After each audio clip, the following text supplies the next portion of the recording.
Arsenal against Manchester United. Third against first. United a point clear of Blackburn, 4 of Arsenal. Win here today, they'd be 7 clear of what most people regard as their closest challengers this season. First meeting 103 years ago, 3 apiece between Woolwich Arsenal and Newton Heath as it was then. 136 of those 156 have been played in the top league. Arsenal's 1 Premiership win in 10, 1 in 12 meetings if you go back into the last season of the old First Division. Here, November 1995, Dennis Bergkamp scored that goal. Of course, Bergkamp missing today. He's suspended.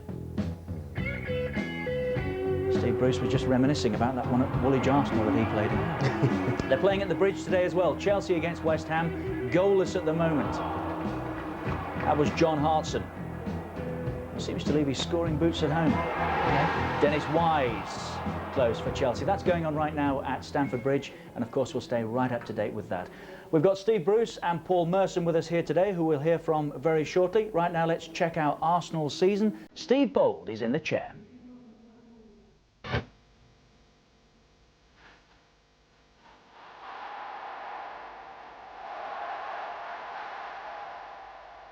The opening game of the season, I don't think we could have asked for a harder game. It was about 120 degrees, I think, out there against our old gaffer. So it was, but we were more than delighted with the 1-1 draw, I think. The first time game of the season, I think, was very important. You know, it was a big game. We were on, live on Sky, and we were expected to win, which thank God we did. Great save, but who else but Ian Wright is there to convert it? Oh, he's given it away to Wright. Surely he'll punish him. At Leicester, I think probably more remembered for what went off the park than what actually happened on the game. It was all or nothing, and Wright just had his little bits to say again. And, you know, it was nothing. I don't think anybody was getting too involved. And again, Dennis Bergkamp just out this world. I don't suppose there'll be a better hat-trick all season, perhaps ever, who knows, but he's just on a different planet at the minute. He's gone on a different level to what we saw even last year. The game against Bolton, I think because we were expected to win, there's a lot of pressure again, but Wrighty, got his record and things were fine, and we really played well for his 45.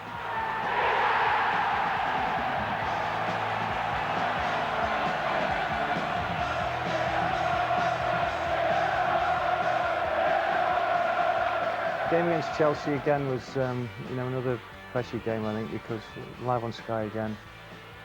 They were playing particularly well at the time. We were, delighted to get a result there. I think it was seesaw all the way, and they went ahead. We equalised. I think Dennis came up trumps again. But Nigel Winterburn got his one for every 5 years, and what an important goal it was. West Ham at home was, I think, without a doubt, our best performance, especially the first 45 minutes. I think that was when we probably reached as well as we could play.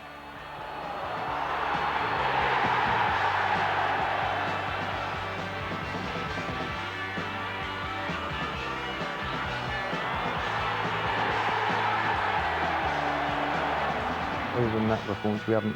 I don't think the best has come out of us.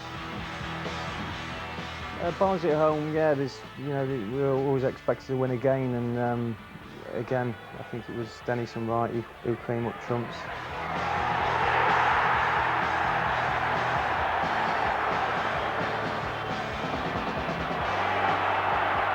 And Ian Wright scores his 300th goal in club football. I think the story of the day at Selhurst, Dennis was flying previous to the game, and I think they probably got away with 1 or 2 tactics that perhaps me or Tony have been proud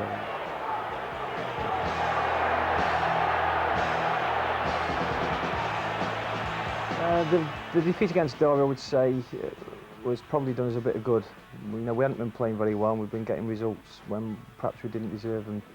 For 45 minutes, we didn't actually play too badly.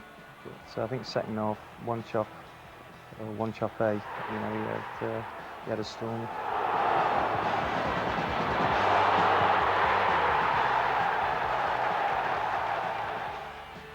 I wouldn't say if they beat us today, I wouldn't say they won the title, because there's a million games to go.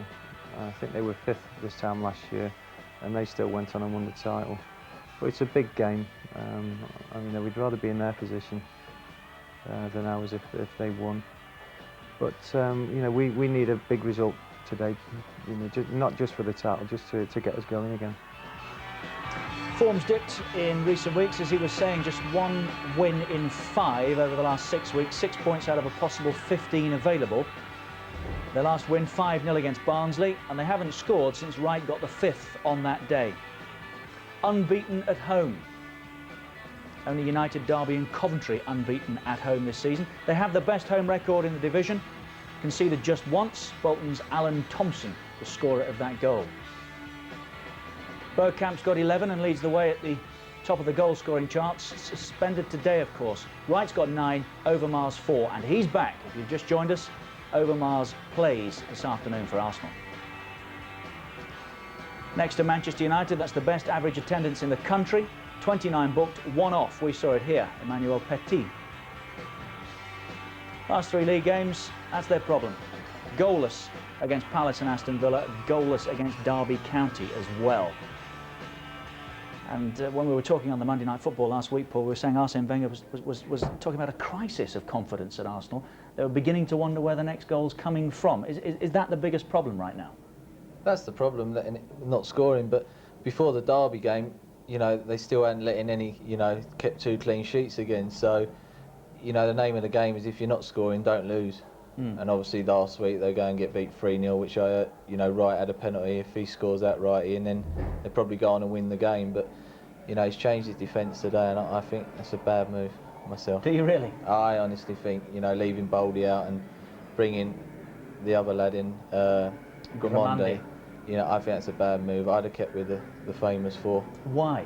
Because they've played week in, week out for God knows how many years together. And as I said, bar Derby last week, they let him free. 1 was in the last minute when they were pushing forward. The games before, when they hadn't scored, they still kept clean sheets, and you know, that's... Grimandi for Bold suggests that other things are happening there, doesn't it? That it's not a straight 1-for-1. They're not anything like each other in style, are they? No, definitely not. I don't know why he's done it or what. You know, I don't know if it's, you know, because they lost 3-0 and he's took Boldy, but or it's because man-to-man marking Cole, perhaps? Cole, or he'll follow Sheringham into the hole or whatever. But I think it's not a very wise move. I'd have kept with the famous 4. And Steve Bruce is nodding away over there. Well, as we've seen, there has been some bad blood in this fixture down the years, but Arsene Wenger is concerned, is he, that the feud between Wright and Schmeichel might continue today? No. I think what is possible is I think both players are conscious that they can better have to not to come back with the old incidents. But anyway, Ian Wright is a striker and Schmeichel is a goalkeeper, so it can happen again that they collide in the game. But I think there will not be any intention to do that. Will you talk to Ian Wright and the rest of the team about discipline in this particular game? Yes, because it will be important. We always talk about discipline, but we have an experienced team.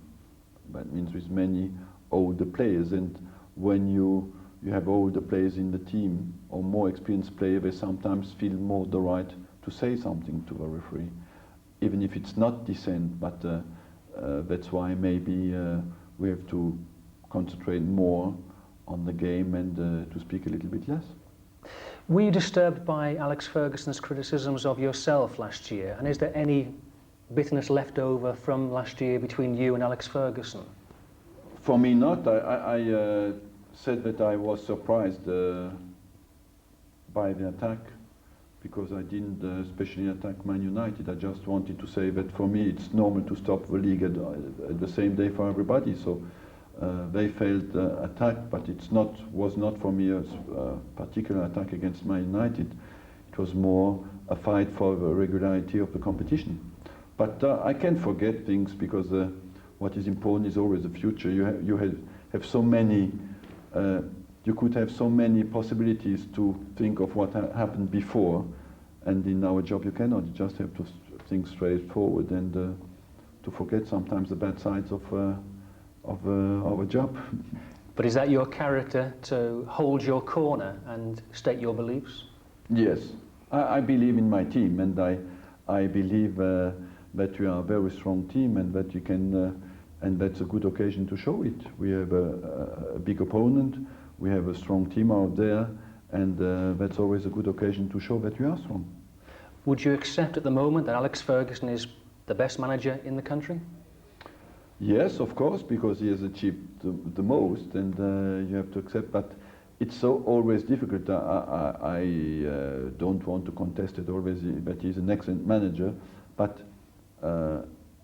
it's always very difficult to say he's the best. Maybe there's a super manager in the Division 1 that nobody knows, and who does the maximum with his team. But of course,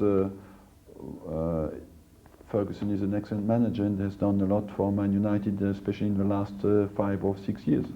And are they the best team at the moment, the benchmark for everybody else? You see, in the last months they certainly are the best team in England, but that can change quickly, and we have to give everything to change that, because to show that we can compete with them. It's a good occasion to. You cannot. We want to compete for the top positions in the league. And when you play at home against a top team of your league, you have, of course, to give everything and to show that you can beat them. Big occasion, big game. Arsenal against Manchester United live here on Sky Sports 1 this afternoon, with Paul against Manchester United live on a Super Sunday. Match commentators Andy Gray and Martin Tyler. Thank you, Richard. And there was an interesting expression from Paul Merson there, a must-win situation the last game when we were here. Not quite that today. No, I don't think so. I think it's a must-not-lose situation for Arsenal. I think 4 points isn't insurmountable if they were to draw today, and that's why I think this might be more cagey than any other Arsenal-Manchester United game. I think Arsene Wenger doesn't want Manchester United 7 clear this early. He'll take 4. He'd rather have 1 at the end of the game today, but if it's 4, then that must be the thing that he sends his team out. Whatever happens today, lads, we don't lose a football match.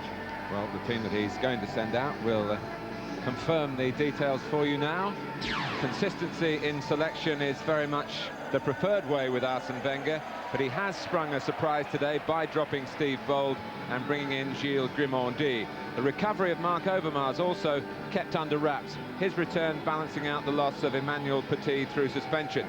No one can fully compensate for the continuing absence of Dennis Bergkamp, but 18-year-old Nicolas Anelka has another chance to fulfill his own potential today.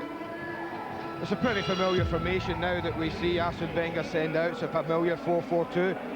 A lot of talk in the studio about Grimaldi's selection. It might just be that he's been picked because of his pace, his ability to recover into these areas where Andy Cole will no doubt try to use his pace to spring into. And it might be that Arsene Wenger thinks Grimaldi's better suited to that than perhaps Steve Bold. Ahead of that, the return of Overmars, a real boost. Pace, direction, a threat down there. It'll just be interesting to see how Wright and Anelka team together. Will Anelka drop off, or will he play up front alongside Wright more? 8 Manchester United men in the England squad. All 8 play today, with Phil Neville filling in for the incapacitated Dennis Irwin. That apart, it's the side that showed such style and such self-control in Rotterdam. Try and think of anything new to say about this team, about this system, and it's difficult. It's a team who's playing with tremendous confidence. I think when you look at that, I look at Scholes and I see his performance in midweek, a very much a holding performance. I wonder today if we'll see him just get forward a little bit more in support of Cole and Sheringham. There's great talent all around there. It's strong. It's going to take an awfully good performance for Arsenal to beat them. Manchester United in town, on top of their game, on top of 2 leagues, majestic at the moment at home and abroad. And a rich seam of coal fueling their momentum. Peter Schmeichel is the captain, with Roy Keane, of course, out for, we fear, the rest of the season.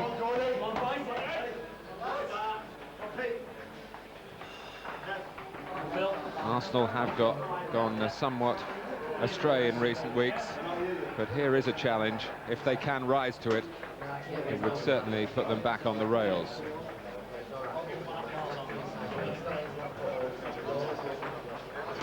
Bit of one-upmanship here, Andy? I don't think so, man. I think the Arsenal dressing room's further down the corridor than Manchester United's. It's nearer the tunnel, but I think it's more important. I think Arsene Wenger, this is the best time. The last couple of minutes before you go out, the last things you say to your players are the things that they take out on the pitch with them. And it might just be that he's reassessing, reconfirming all the important things in the match. Stressing the concentration level, the determination, the commitment, all of those things now, just before they leave the dressing room. Trust me, they won't hear much from either manager from the sidelines. Arsene Wenger might well recall the words he used after the game at Derby. We lost too easily, he said. It wasn't a typical Arsenal performance at all. Here they come now.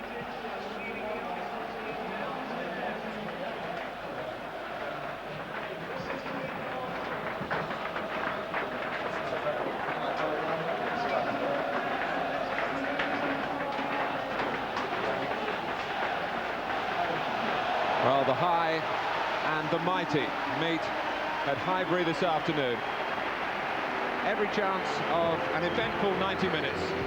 It is Arsenal against Manchester United, and it's coming up for you live after the break.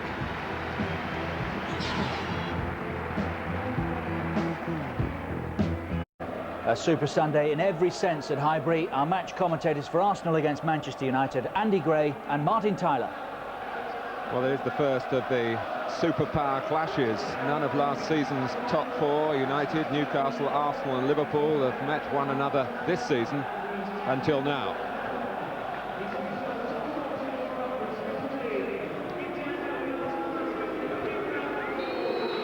Now, there was some talk in a national newspaper yesterday of Ian Wright looking to shake Peter Schmeichel's hand in the preliminaries here, but that hasn't happened as yet.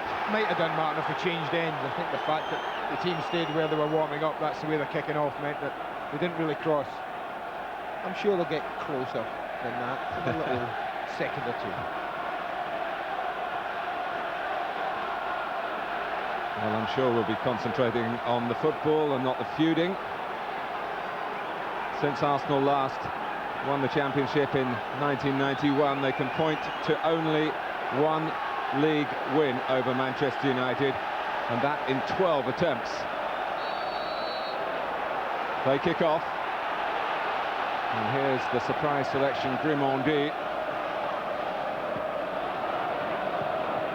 It's a surprise. I know Steve Boldmark, I know he'll be absolutely gutted, no doubt about that. Baldy with the kind of games he relishes, and it would have been a surprise to him, but it's a brave decision from Arsene Wenger. That man, vast experience. Steve Bold is a substitute today, and then he starts a three-match suspension in terms of Premiership games. Here's the red-hot Andy Cole, who used to walk the corridors at Highbury, of course, but never as an established player here. Played just once in the league side for Arsenal, getting on for 7 years ago, and that as a substitute as well. Gary Neville with the long throw. Teddy Sheringham with the sort of reception you'd expect from a player with strong Tottenham Hotspur connections. Just look, I wondered about Grimandi, Martin. There was a lot of talk beforehand that this change was down to that he might pick up Cole man for man. Interesting to see if that happens. Henning Berg.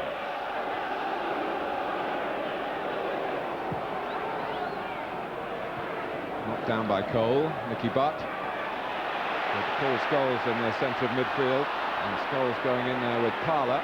Butt touching it back to Berg.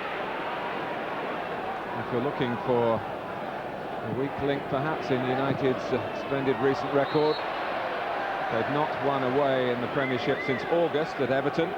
Since then draws at Bolton and Derby when they were 2 down, and that solitary league defeat at Leeds. Well, certain similarity with the last staging of this fixture in February. The referee, Martin Bodnam, was in charge that night when there had also been plenty of rain about, as certainly has been in the London area over the last 24 hours. United were also top then, Arsenal were also third, and had also failed to score as now in their 3 previous games. Giggs sweeping it towards Sheringham, who gets to it. Raimondi right on top of Andy Cole. And Overmars, they've not got a goal since he's been out of the side. I thought he had a chance as well there. I thought it was just so much grass behind Gary Neville. Defender did well, but I thought he was just going to knock it past. Beckham.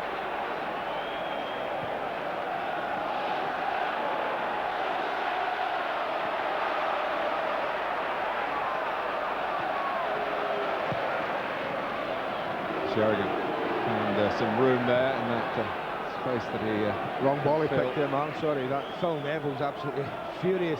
Nicky Butt played it straight, but Neville had acres of space on this near side. Raimondi. Vieira. David Platt, who was one of Arsenal's few successes at Derby last week. Adams. And a certain amount of early sparring here. And there's healthy respect out there. Parlour trying to pick up the pace for Arsenal. Anelka making some space for Parlour to go on. Well, the Arsenal fans are howling, but the players, with the exception of Parlour, concentrating on getting on with the game, and they need to, because Sheringham taking it on here.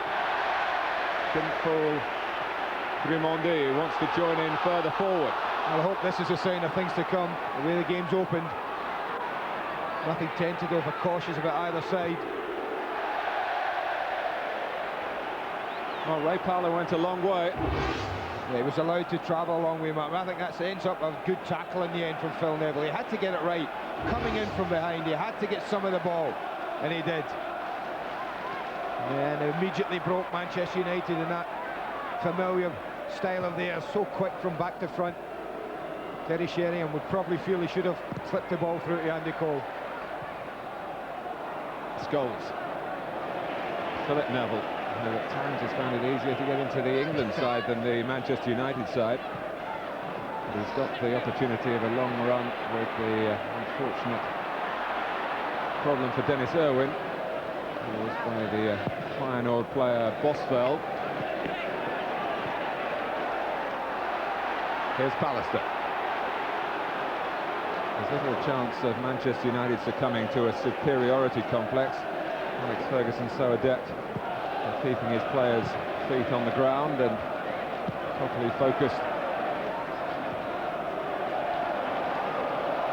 But they have been in that tremendous battle.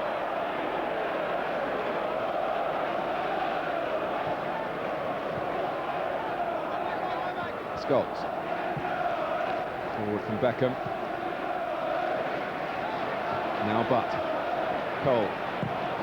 Scholes rather got underneath it, as Lee Dixon hopes to do in a different sense.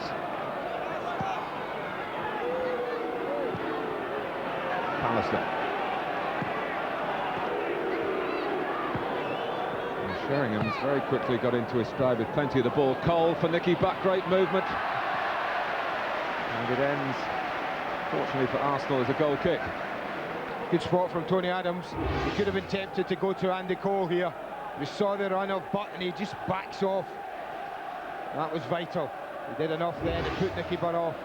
And had he been sucked into Andy Cole, and Butt was through. They've opened brightly, Manchester United. Their passing, even in the opening 6 or 7 minutes, has been so crisp and accurate.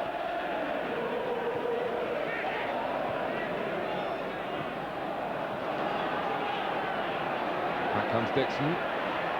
Sheringham gets behind Raimondi. Martin Bodnam decides that no foul was committed. Overmars, good pressure by Manchester United. Beckham and Scholes going in purposefully, and Gary Neville going to ground. But Overmars thought maybe one not two United boots were raised a little bit high on him. There'll be nothing given easily here, Martin. Every loose ball is going to be contested for, and contested fiercely for. Well, this is a match that would have filled Wembley, let alone Highbury, which is crammed to the 38,000 capacity. Parlour. Not too much involvement for Wright as yet. Manchester United have quickly got into the groove. Interesting to see who they get up and support at right and Anelka, man. It looks early on as if it's going to be Parlour and Overmars that the emphasis is going to be on, which means that Vieira and Platt might well just sit in the early part of the game for the majority of it. Great Super turn by Scholes to get away from Platt. Wright's header down for Overmars, who's got such acceleration. Shooting into the crowd, but it spins away for Nicholas Anelka. Oh, what a goal! What a goal! From the 18-year-old, his first for the club, the deputy for Dennis Bergkamp. Well, Bergkamp couldn't have finished it any better, Martin. He's furious for two reasons, I think. A, that Anelka's been allowed to get a shot in. This first one they do well, they block that. That's what should be happening. But I think he's furious that they've backed off, They've allowed him to strike it. But even then, I don't think he should be beaten near post from this sort of distance. Goalkeeper of Schmeichel's quality. You'd normally expect him to have that side bolted up, covered. He hasn't. He leaves a little bit too much of a gap, and he's punished. Such pace, such accuracy. Well, Schmeichel, shocked by the power, who has been praised by Arsene Wenger as being ready for the Premiership. Brought in at Derby with a tough act to follow and looking not relaxed and tense in a team performance that wasn't up to par. But here he is in a mega match, making a major impact. A goal for Arsenal after 8 minutes. And as you say, Andy, Bergkamp could not have bettered it. Well, I think great games, potential great games, Martin, sometimes don't live up to expectations. But I don't think I've ever seen a game billed as being a real great game, not live up to expectations when you get an early goal in opening 10 minutes, no matter what happens from now. This is a game, now it's set. Now you've got Arsenal, the home side, who have been struggling for goals, that pinched the lead early on. You've got the team who are so full of goals now. They'll push forward as only they know how to do.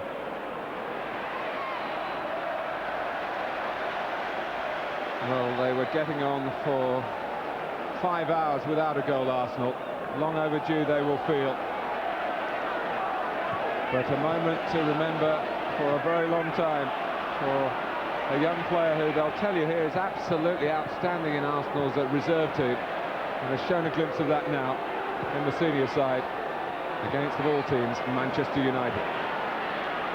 It's about the first attack of any real significance as well, man. 10 minutes into the game, Manchester United had started, or have started the better side. Passing's been good and accurate. They've looked a threat. Arsenal have seemed quite content to really bed into the game. Got the little break from Overmars, got caught, and there was great power in the strike. Well, we shouldn't forget that Nicholas Anelka, who came here as a 17-year-old, having already played in the first team of Paris Saint-Germain in France.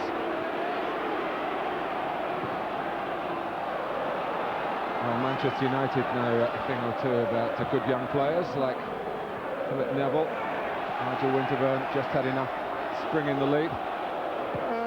Beckham, Scholes. And here's Anelka again, put away by Wright.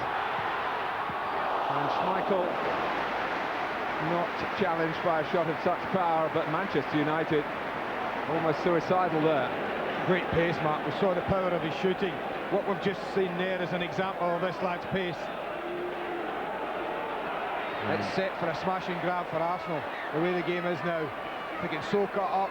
It looks with Wright and Anelka, they've got the pace to trouble Berg and Pallister. Well, last season Arsenal felt that they weren't controlled enough, they weren't calculating enough in their 2 matches against Manchester United. Their hearts ruled their heads, and United picked them off. Well, they're doing the picking off at the moment. Beckham. Well, the flag had gone up. It was a pretty good reach by Gilles Grimaldi. The flag went up pretty late as well, I have to say. Teddy Sheringham didn't look like he thought it was offside, but there was no doubt they let this young man strike. Just cuts in, looking to get it onto his right foot, shifts it once. Gary Neville didn't really get close enough to him. I still don't think the Great Dane will be too happy he's beaten on his near post.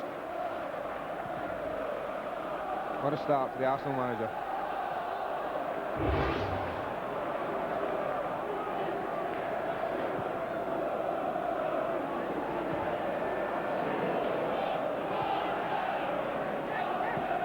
Pallister.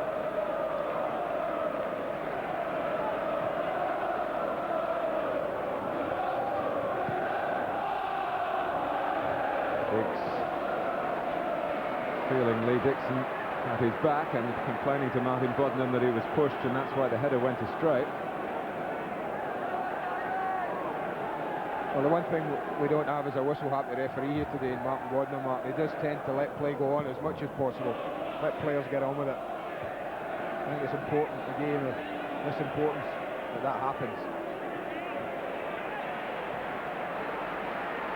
Adams. We've been through so many of these highly charged meetings between two clubs that somehow seem to sum up in football terms a north-south divide. Great composure by Butt. Van Hoddle must be enjoying this, knowing how many of his England squad, I think 11 altogether, are involved from the start. But it's a Frenchman who's broken through past the great Danish goalkeeper. Vieira. Winterburn having to work. Beckham sorted that. Dixon.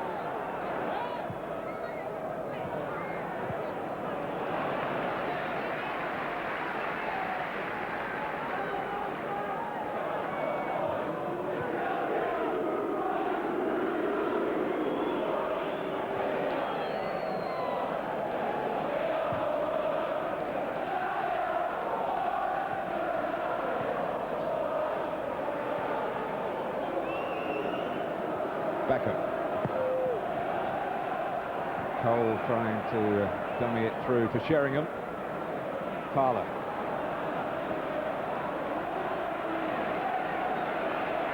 Cole's back heel. Well, the setup was very shrewd. The shot strong but straight at David Seaman.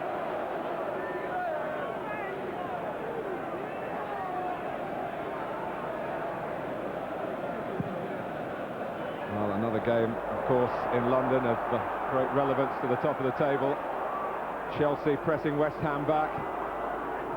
And an own goal by Rio Ferdinand.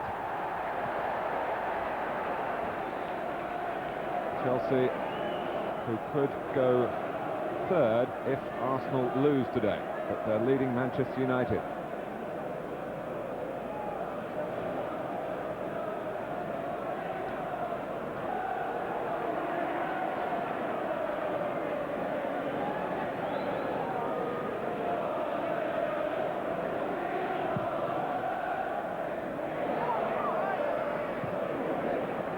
Giggs.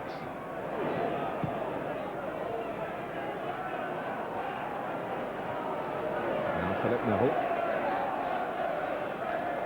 Arsenal pressing him back. Pallister, though, time to take a touch and have a look. Cole. Not quite the link-up they were looking for with Giggs.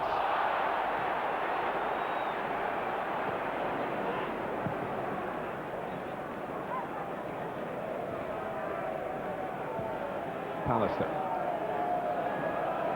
Manchester United certainly won themselves some new friends with their self-control in the face of Feyenoord's ferocity on Wednesday.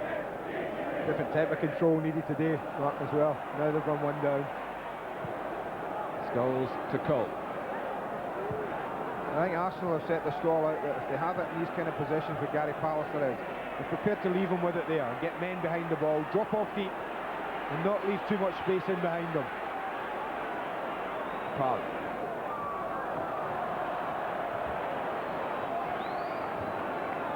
Well, at times the two managers have appeared to be trying to score points against each other with as much intensity as their teams try to beat each other. It shows the care, doesn't it? There's much comment called for from us all in the build-up to a match like this.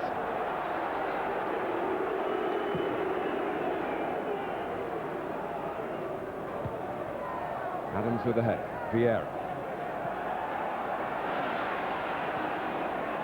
The side that have been out of sorts. Manchester United, the team that have been scoring at will.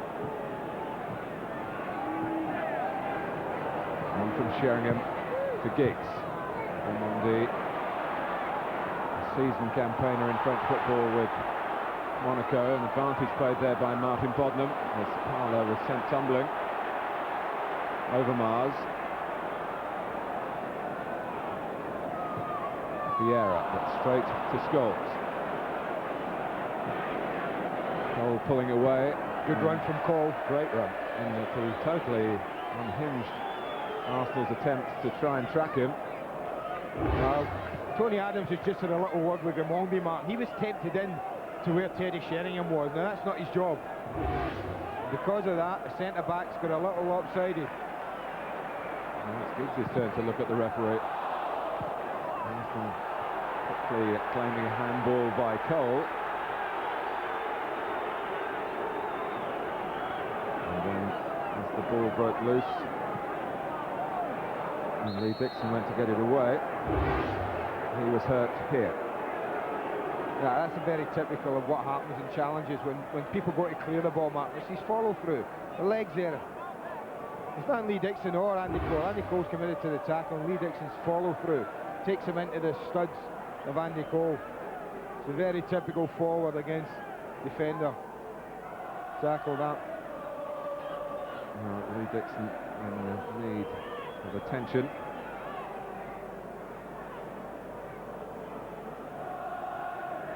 Just managing an old injury.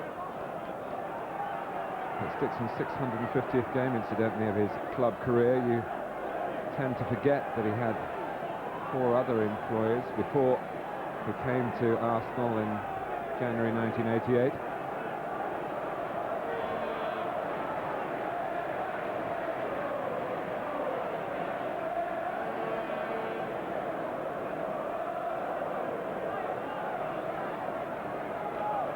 Manchester born and a boyhood follower of Manchester City.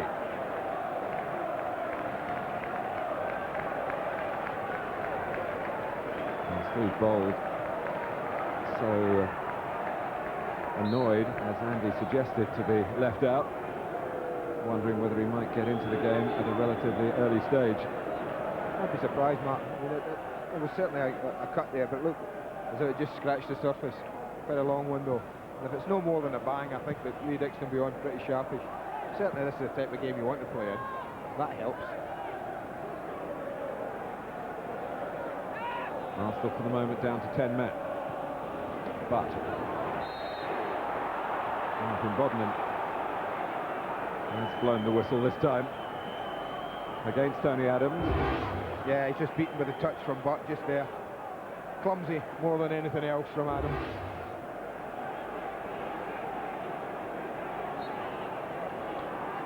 Still lefty and right upfield. Giggs whips it in. Seaman gets an upraised right arm. And Parler bringing it away. Powering beyond Phil Neville. 3 up for Arsenal and 2 more arriving. Right, they've got men over on the other side. Schmeichel, David Platt following in. Chance still there for Anelka. What a break, and all down to Ray Parler's determination and commitment. The fact that he wasn't going to accept being second best. Take that. He wanted that ball. He was determined not to lose it. Right, he looks to shoot here. He had good options to his left. Shot did take a little deflection. Just leaning back on his left side. It was always rising, never troubling the goalkeeper from Anelka. But a super break nonetheless. Lee Dixon is back on.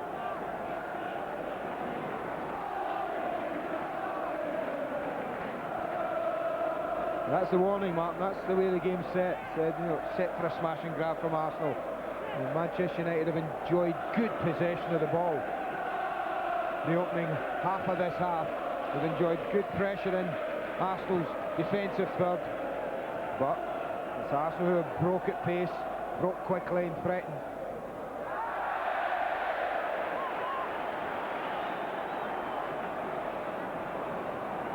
Right.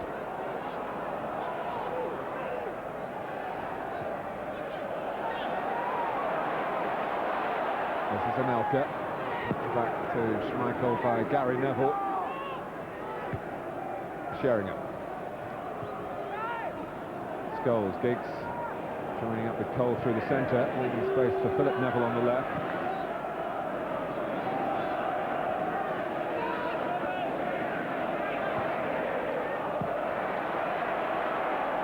Dixon.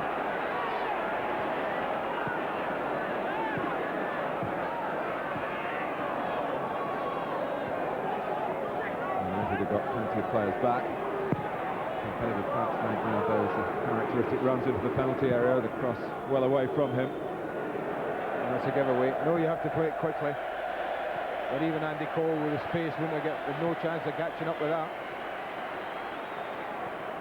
Although the captain seemed to think that he should have caught it.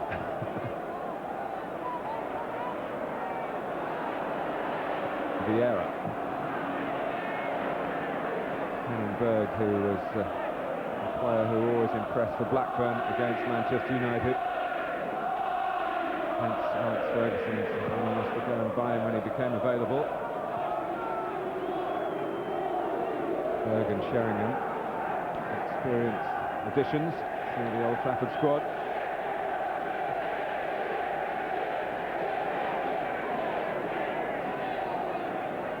Pallister.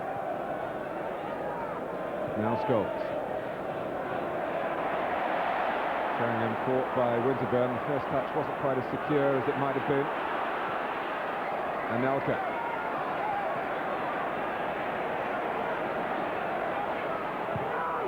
This is Parler. Back with Anelka again. Once more, Platt has got in alongside right in the centre. Anelka working for a better angle for the cross.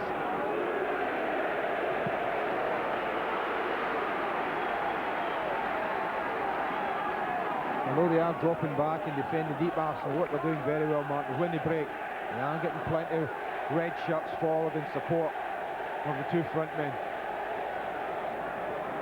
Vieira.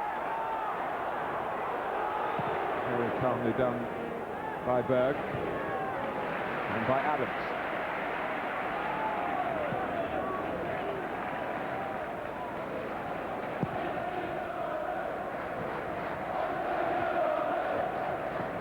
Platt, who of course never made the grade with Manchester United, a club he left over 13 years ago now. Good outlet for them, over Marsh's pace, Mark, if they're struggling. Anything just dinked over the top like that, it's going to give Neville a problem. It's always a half-decent ball. Don't have many options on Nigel Winterburn. It's always nice to know that you've got pace somewhere, you can just drop it over the top for them.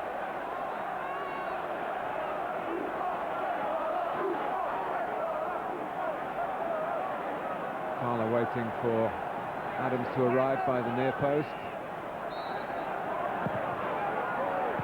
In towards him. He had absolutely no right to shoot from there, never mind score.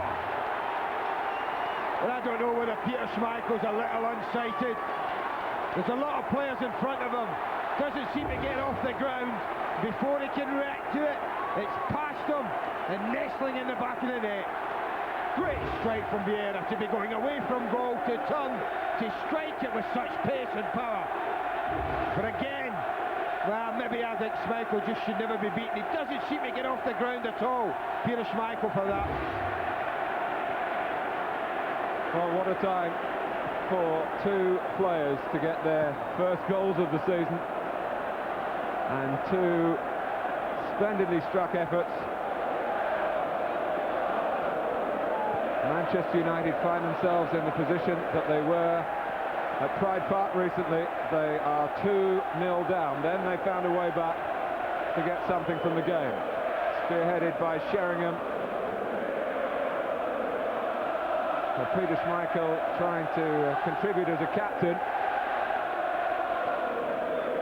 Alex Ferguson shocked.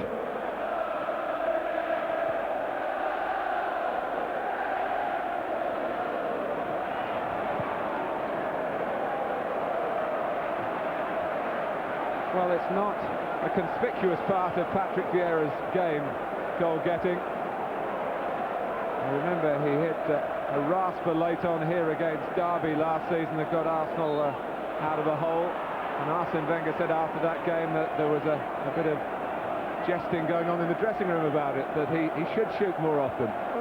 He'll be saying that again. Well, they'll need Gary Pallister's presence here, Manchester United, and a good bit more besides. Yeah, but you see the way Adams dealt with him. That's a classic example of what I mean about holding your ground. He had no intention of winning the ball, Tony Adams. His only intention here was, you ain't getting ahead of Gary Pallister. He just stood his ground, and that's great defending. And it gives us a little chance to come away from, to turn and then hit it. He does strike it. It goes past a few players. But you see what I mean, Martin, about him not really getting off the ground, the goalkeeper. Now, whether it was past the players before he could react, well, only Peter knows. It's a good example. If you hit the target, you've always got a chance of scoring in football. Always. Sheringham. And now the defending champions have got to play like champions. Gary Neville going on. Sheringham going near post. As did Seaman.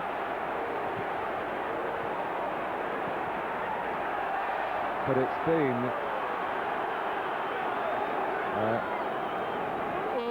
tactical performance of Arsenal that has caught Manchester United out here, as Arsenal themselves are nearly caught out by the length of the throw from Gary Neville.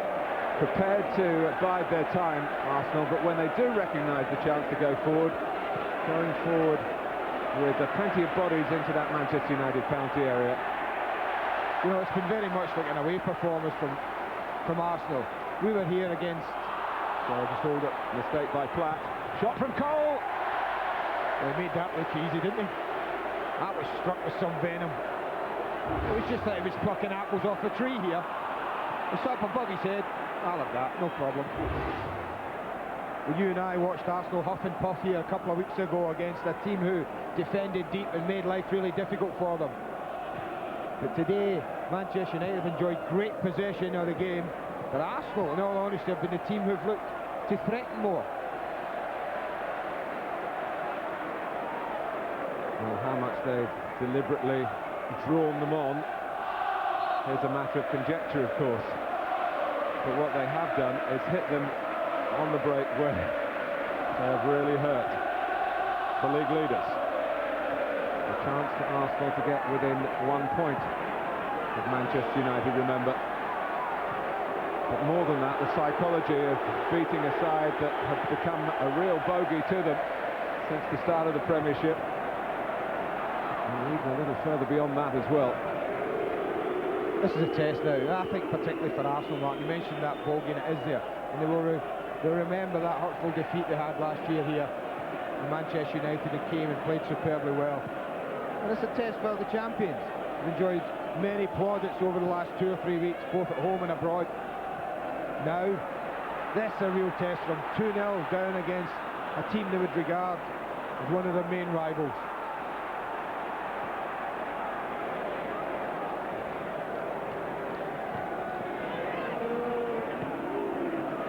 Just to Sheringham. Diggs. Well, the shot was a tame one in the end. Whether he was actually trying to get under the ball and chip it over David Seaman, maybe. But there was no elevation. That's exactly what he tried. Sheringham.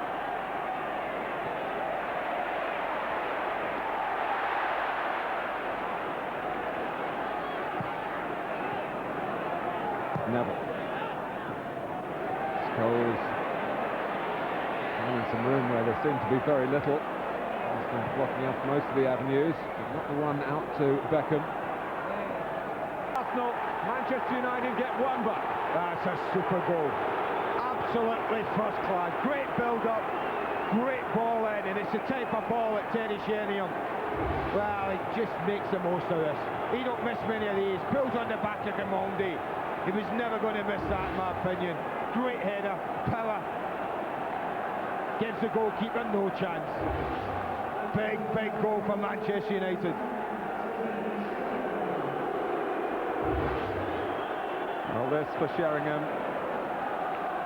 A fifth goal in a run of 5 Premiership games to confirm that maybe after a slightly sluggish start he's really settled in with his new club. Scholes has got to be careful. He's one yellow card away from a 3-match ban.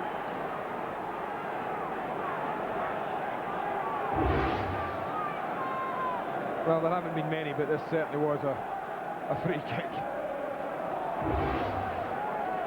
Well, the Premiership hasn't been the place for goals being scored direct from free kicks this season. Nigel Winterburn, Martin. He's not exactly Gianfranco Zola, is he, Nigel? But he smashed that one in against Chelsea recently in the last minute from this sort of range.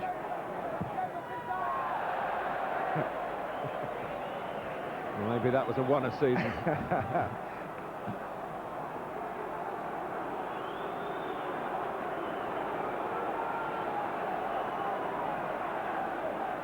Well, you know, I enjoy watching headed goals, and this is a peach. The cross is an absolute beauty. He looked up, he picked out Sheringham, who'd left Grimondi for dead. And he knew left Seaman for dead. The phrase "living up to expectations" comes to mind. Well, I said an early goal. That's what's happened. He's made a lot of ground with the ball. Just wants to query Martin Bodnan, though, is of the school that unless the players deter him from his usual philosophy, he will allow a certain amount of physical contact. Monday night football for you. Another of the sides looking to get up amongst the leading bunch. They're 7th at the moment, Leicester as we speak, and an opportunity where they could beat Wimbledon to be even higher than that at the end on Monday evening. Wimbledon, of course, have picked up some useful points away from home so far this season and are never to be underestimated. 10 minutes to go to half-time.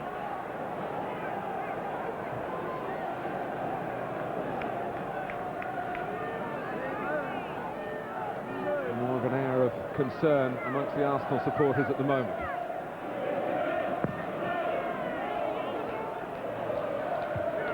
Pallister. Arsenal, of course, playing totally for themselves, but in a way representing the rest of the challenging clubs as well, trying to stop Manchester United pulling away with only a third of the season gone. Anelka.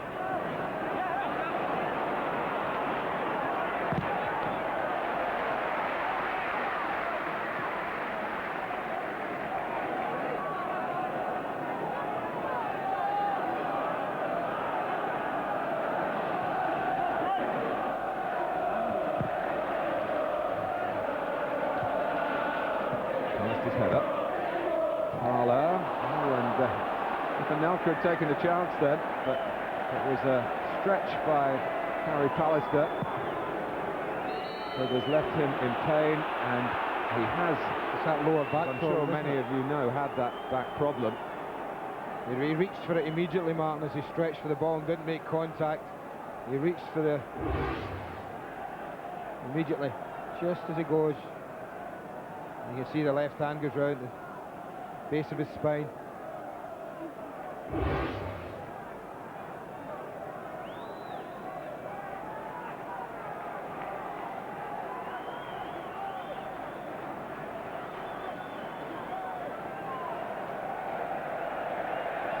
Arsenal using the break to attend to Patrick Vieira, but Gary Pallister's problem affecting 2 managers, the club and the country.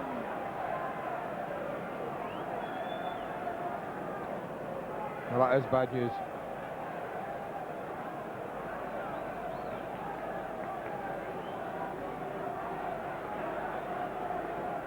Well, they're fortunate in Ronnie Johnson, Martin. The lad will just drop in there, 1-for-1, play alongside Baird, but I think Pallister's very influential on this side. Well, player and physio recognising the signs straight away. David Fever and Ronnie Johnson will be the replacement.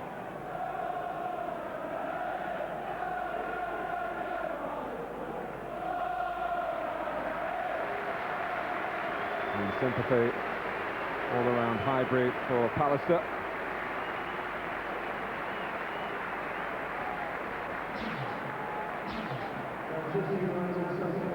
One indication of the calibre of Manchester United is to look at their substitutes in any given game, and Ronnie Johnsen, established Norwegian international, to fit in at the back alongside his fellow countryman Henning Berg.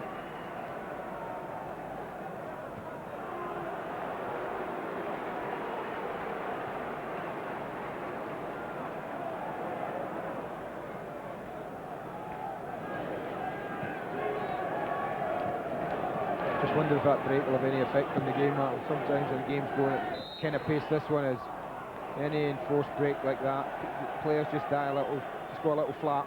But I would think not in a game like this.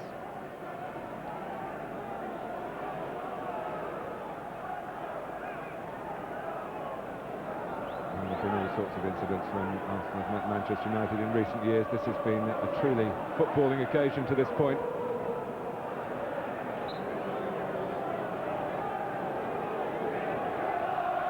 Beckham coming across to take charge at the free kick. By Vieira for Arsenal.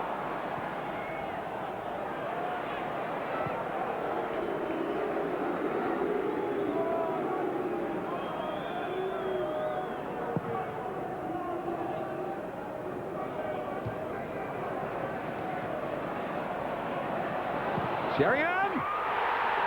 He's got another one, and Manchester United have produced the most positive of reactions to being 2-0 down. Thanks to Sheringham, it's 2-2. Well, this is an absolutely fantastic strike. There's an element of surprise here that David Seaman has to deal with. He just turns and hits it.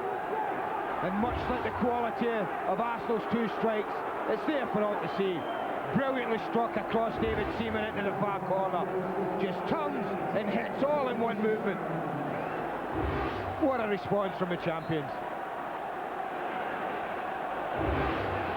Well, even more painful for Arsenal, the fact that it's a former Tottenham hero who's done the damage to that 2-goal lead.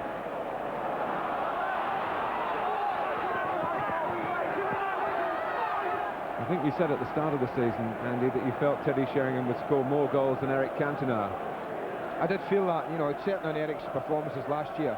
I thought this club was made for Sheringham, to come here and enjoy it and be the daddy of the young boys around them and inspire them, and I think it was a type of stage I thought he would revel in, and I think so far it looks a pretty good prediction, one of the few I've made. Over Sheringham, here's Cole.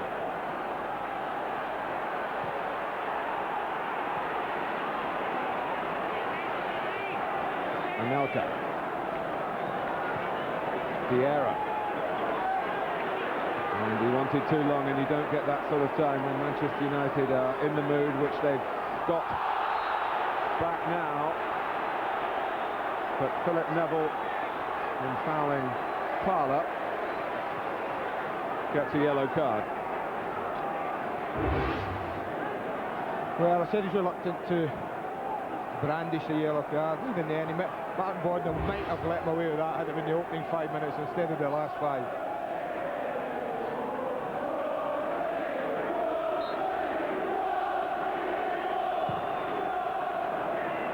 Deep one from Dixon, and nothing Gary Neville could do. A little uncertainty again, I think, from the goalkeeper. I think normally he'd have just come out there. He's only going to make 4 yards and just taken that. Peter Schmeichel, perhaps he feels little uncertain. Parlour to take the corner. Arsenal looking to reassert themselves before half-time.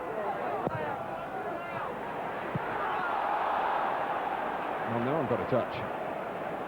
Well, you ask questions of the attacking side then. If anyone puts a corner in, it bounces on the 6-yard box. They've overcommitted near post. Oh, look where that's bounced. That's a tap in for anyone who wants it. Gary Neville, look at him all over Ian Wright, not interested in the ball. Talked about that. That's just taking it a bit too far.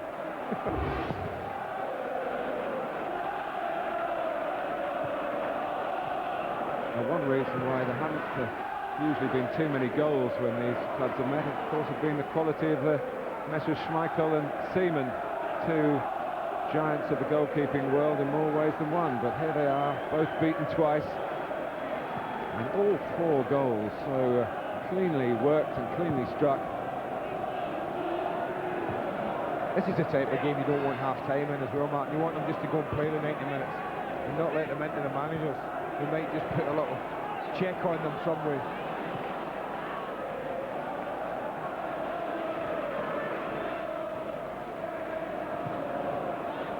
Beckham. And who'd have thought, closing in on half-time, we'd be looking at a situation where Manchester United might find themselves in front after... He would have. After such a tentative start to the game, I was saying, but it wasn't tentative in terms of the way they passed the ball. Just that they found 2 Frenchmen producing their best strikes of the season.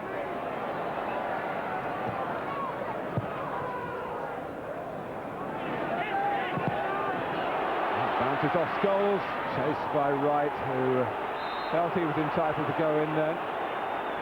Don't think Henning Berg shared that viewpoint, but he's not making a meal of complaining about it. Yeah, he stretches for it, Ian Wright. I'm not so sure how much he gets of Henning Berg. It's a touch.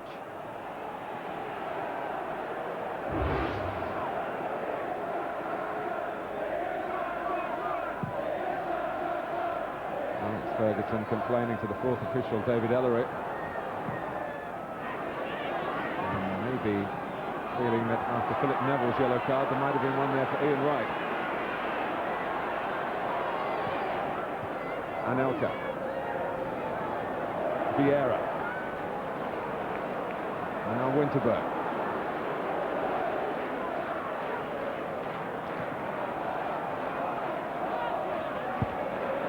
This is Overmars.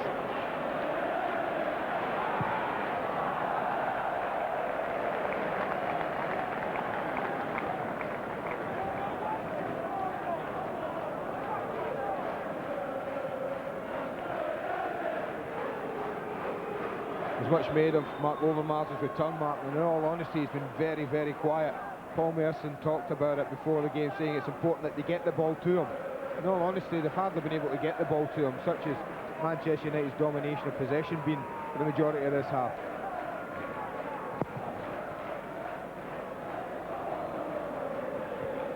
On from Sheringham and from Cole. This is Paul Scholes, challenged by Winterburn. Martin Boddenham was a reasonable distance from the incident, and Alex Ferguson, who... Well, he was a long way away. He's furious. The linesman's right on top of this. He just checks back in against Winterburn. I tell you, I wouldn't have been surprised to see him point to the spot. The hand went up from Nigel Winterburn saying, please don't give a penalty, more than I think convinced it wasn't. And it wasn't the only Arsenal arm that was raised. David Crick is the assistant on the far side, who was better placed than Martin Boddenham to adjudicate. I think when you go past someone like that, check back in and you get past them with the ball and then you're taken down like that. Well, you do ask question as to why no penalty. See, that's not a free kick. That United are getting upset, and at times it's because decisions, little ones like that, are going against them. That was, ball was won there, and then Ray Parlour went over. Parlour taking it beautifully past Giggs, worthy of Giggs himself. Corner.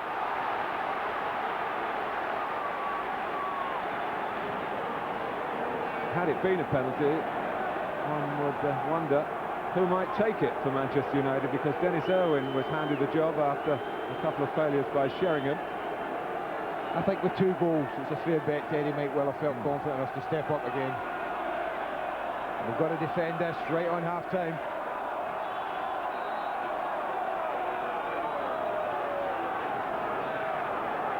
Well, that's the corner of the ground where the Manchester United fans are, and one hopes that objects haven't been thrown at Nigel Winterburn, but I rather suspect that something has been.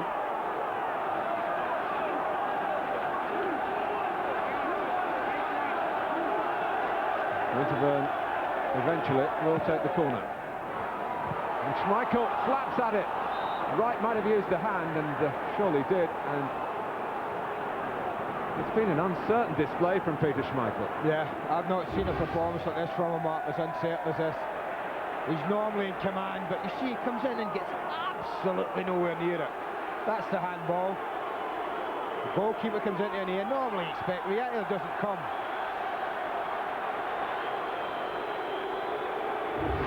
Well, I said that we were concentrating on the football, but sadly old rivalries are surfacing here, old animosities, and Peter Schmeichel suggesting that something has struck him. Well, I hope not. I balmy these fans that do this sort of thing. We've had a great 49 minutes of football so far. 4 goals, everything happening. Don't want a couple of mindless idiots spoiling it for everybody else.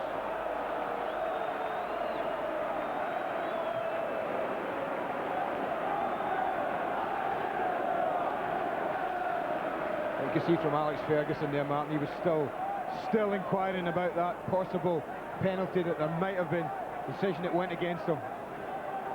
Police are gathering behind Michael's goal to join the stewards. Whether this replay might give us a clue.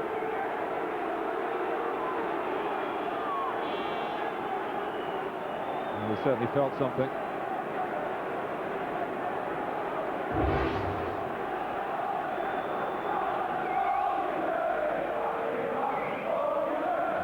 Bodman went across maybe just to check with David Ellery about the time, or perhaps with Alex Ferguson, who is often the most accurate arbiter when it comes to that sort of thing.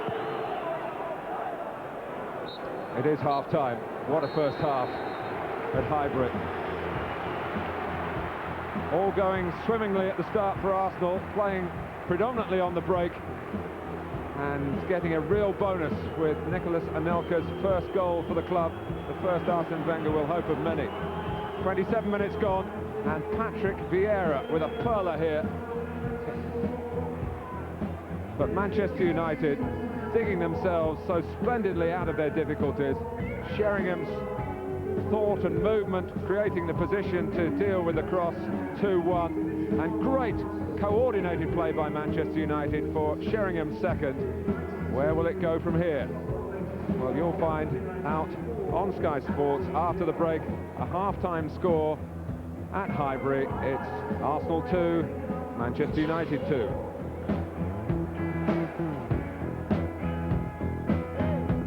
A super Sunday so far. Arsenal, Manchester United 2-2 at half-time. The Gunners 2 up, remember, through Anelka and Vieira, 2 from Teddy Sheringham, and it's 2-2 at half-time. United yet to force a corner. One booking, Philip Neville. Possession, action areas, mainly Manchester United. Well, all Manchester United. The other game in the Premiership being played today was Paul Merson and Steve Bruce, our guests. What a half, Paul. You said you fancied the Gunners. Have they performed in a way you expected? I mean, almost stolen 2 goals when you look at the match facts, but 2 wonderful goals, weren't they? Yeah, you say 1 great goal, and then I think Schmeichel was at fault for the second. The first one, I think, you know, he's hit it very well, and it's gone through Gary Neville's legs, which, you know, you can't blame Schmeichel for that. But he's hit it very well, Anelka, very well. You know, through his legs, you can't stop that. But the second one you think he should have done better with? Yeah, definitely. It was straight. Yeah, he's seen it late, but it has gone straight at him. You know, and he seems to have bent his back. You know, he seems to be lower than lower. So yeah, you know, I think he'd expect to save that himself. You know, being a great goalie, what he is, but you know, it has come straight at him. There's no dip on it. There's a few in his way, though, isn't there? That would be the only thing you'd say in his defence. Yeah, he has seen it late, but he's straight at him. And what about Manchester United's response, Steve? You've been part of a few comebacks. This one's been a bit special, hasn't it? Yeah, I mean, they've, to be honest, they've deserved to go on at least level. I mean, with the possession they've had, they haven't had many clear-cut strikes a goal, but they've kept the ball well and they've been patient, and it's a great response to them. And you expect that from United. I mean, that's why they're champions year in and year out. Grimaldi lost him there, didn't he, Sheringham? Yeah, Grimaldi lost him all ends up, and he's given him a free header from 6 yards, and he's not going to miss from there. And this, arguably the best of the lot. Would you agree? Great technique. It's a great little touch by Giggsy, and this is all about Teddy's technique now. He's back to goal. I think David's obviously not expecting him to hit it, but great strike, great technique. That for 2-2. Any disagreement with Alex Ferguson that they also should have had a penalty, Manchester United? Paul? I think you'd get it at Old Trafford, away from home. To be fair, I don't think the refs give Man United anything at the moment. Steve? Well, I think it's a penalty, but I'm going to say that. I'm a bit biased, isn't I? But I think most people watching here think it's a penalty. I think Scholes, lined it up, he's got them all ends up, and for me it's a penalty because he's shooting at goal, you know, when he takes it inside him. So Manchester United now have the momentum and the impetus. It's Arsenal being asked questions of. 2-2 at Highbury at half-time. It's been a wonderful 45 so far. We've got 45 more like that. Maybe even better yet. More next on a Super Sunday.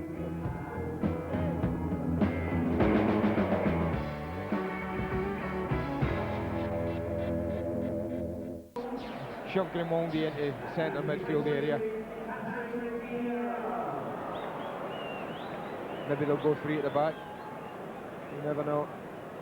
That's the way it's shaping up as they line up. Yeah, it certainly is.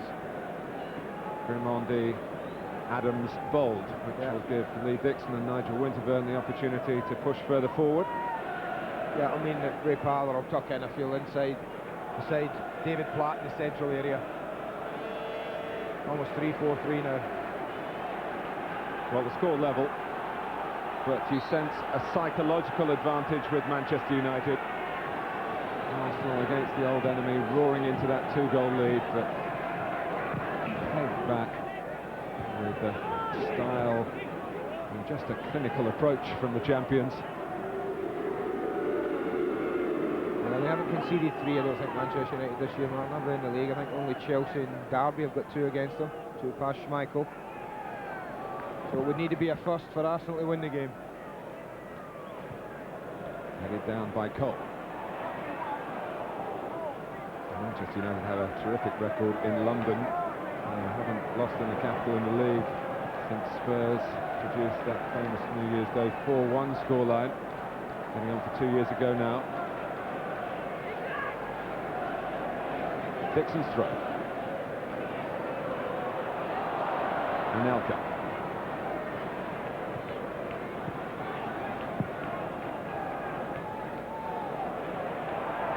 Cole and Grimaldi, arms raised, but not in any really sinister way.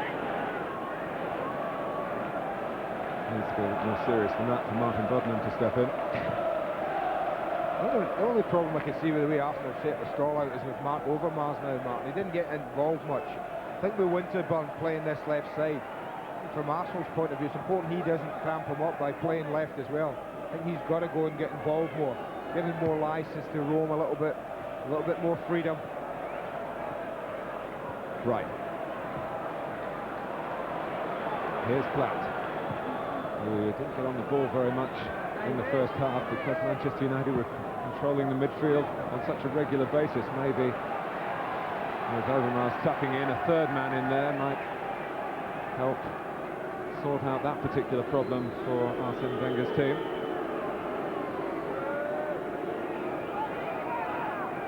Let's get some injury news from George Gavin. Martin, the doctors examined Gary Pallister. He has a sprained back rather than a trapped nerve, which was suspected first of all. The doctor says it's too early to tell whether that'll keep him out of the England squad next week. Thanks, George. Here's Overmars. Right, Winterburn.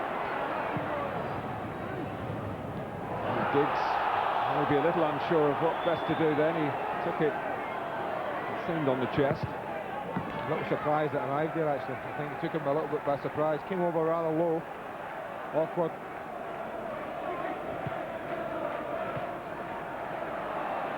Dixon.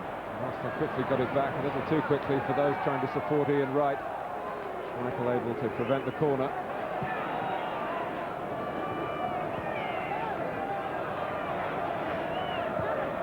Beckett.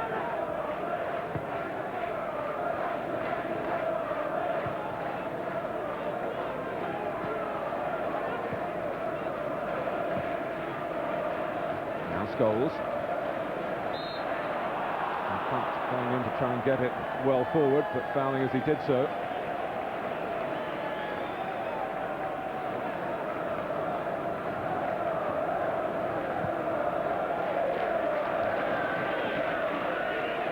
Winterburn. And setting off.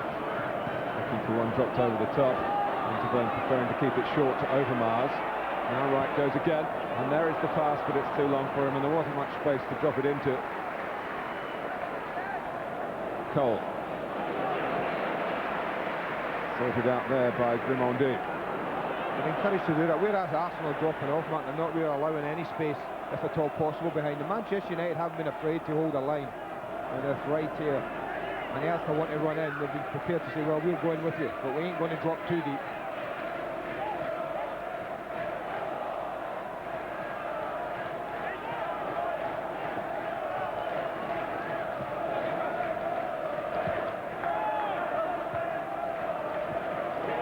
Sheringham. Holded well to stop Arsenal breaking out then. But this is really a taste of what's to come, with so many of the big fixtures scheduled over the coming weeks. Liverpool due to come here shortly. Manchester United themselves go to Anfield, and you'll see live on Sky Sports. Dixon. Here's Anelka. And just grab it out pretty quickly. David Seaman comes out and does the sensible thing.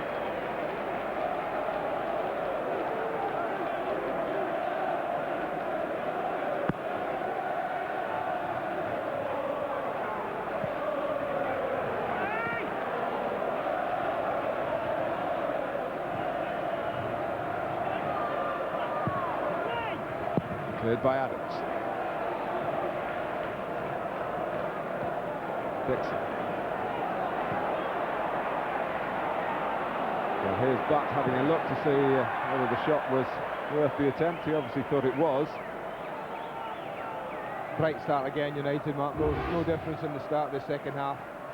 They've actually looked sharper all over the pitch today. They've been first to react to any little balls that have dropped, first to pick up the pieces the majority of times.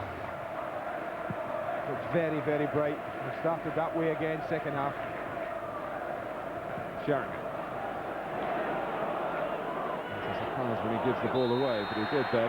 Scholes trying to retrieve the situation, fouling Overmars. Bold, half thinking about a quick free kick. Winterburn spotting his old pal Lee Dixon on the far side. Not only spotting him, but finding him. I think Ryan Giggs a little bit bemused by that decision. I think Dixon earned that. The little nudge in the back. It's amazing how when it's outside the box, linesmen are quick to shove those flags up. But when Scholes was inside the box first half, well, the flag was reluctant to go up. Well, Winterburn, who might have been penalised then, has gone across to take this free kick. And Schmeichel was not his usual authoritative self. Yeah, I suppose he's entitled to a game like this every 4 or 5 years, Martin. He just wouldn't have wanted it against Arsenal, and today when all the cameras are here.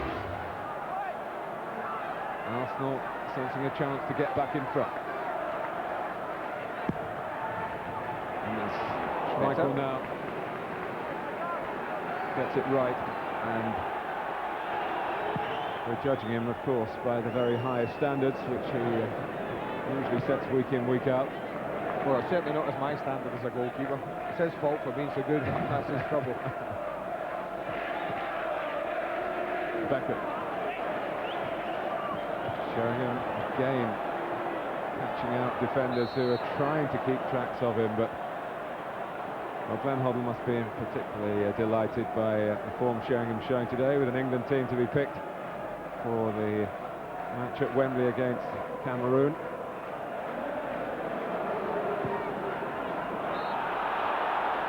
That was tight. I think it was just ahead of Ronnie Johnson, Nicholas Anelka. That little again, though, that's an example of how Manchester United are quite happy. Hold a line up the pitch. Sheringham there again.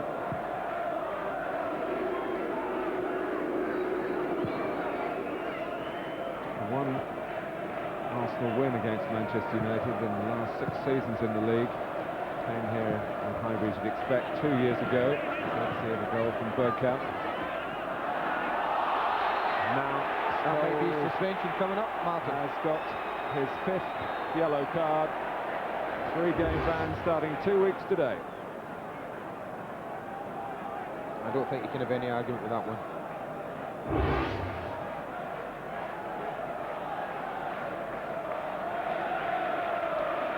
It becomes of being a tough tackling midfield player. He also picked up a couple of bookings in his international career as well. Alex Ferguson aware of the consequences. Dixon. That's Berg's header. Over Mars, rather taking it away from Winterburn, who was committed to go forward. Beckham's given it straight to Platt. Over Mars, nicely found. Forced across the pitch by Manchester United, then almost back at the end. Parler. Fumbled by Schmeichel, and no one could get in quickly enough to punish him for it. Yeah, just sat up a little bit as he hits this Ray Parler. To be fair to the goalkeeper, just bounces just in front of him. But he got everything behind it, and he didn't allow it to spill too far away. Well, you half expected to see Ian Wright come flying in then.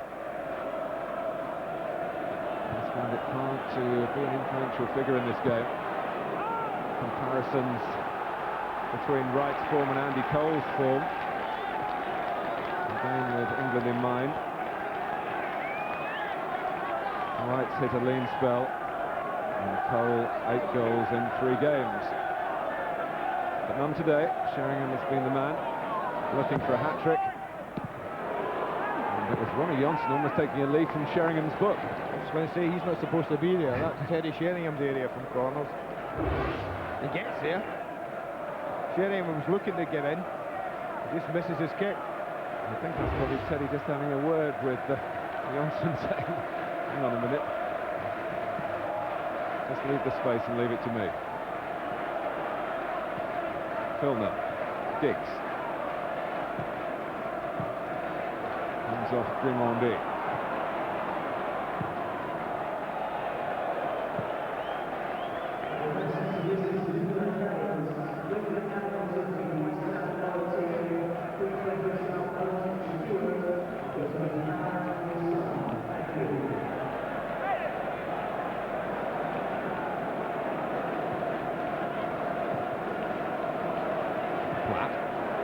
Take it from Butt, who wasn't giving it up lightly. Scholes.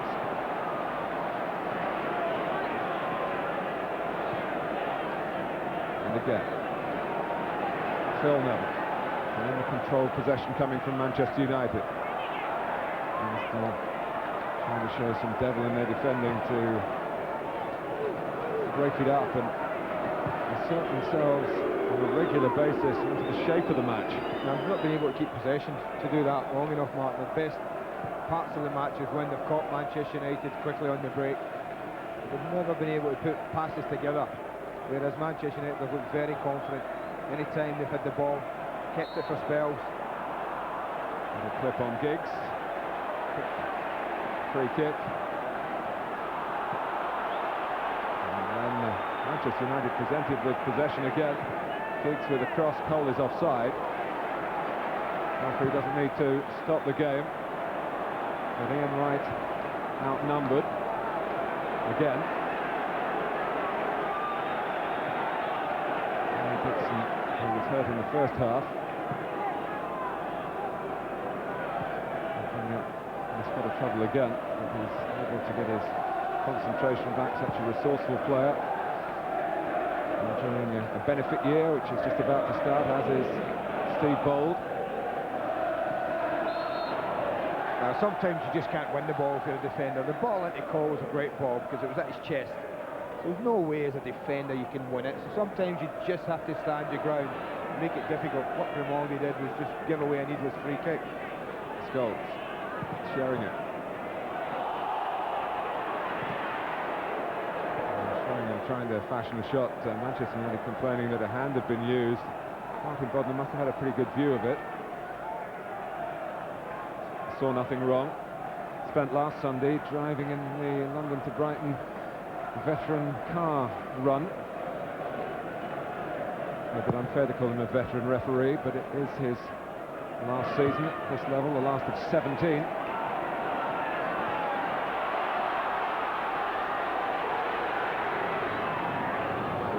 Overmars. 4 in the centre for Arsenal. Overmars trying to force his way between Gary Neville and Scholes, and he couldn't do it. Platt.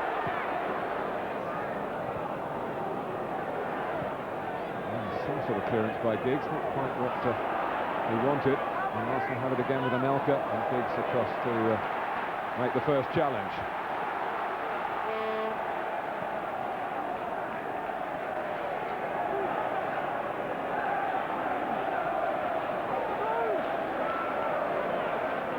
Parlour. He did very well to reach it.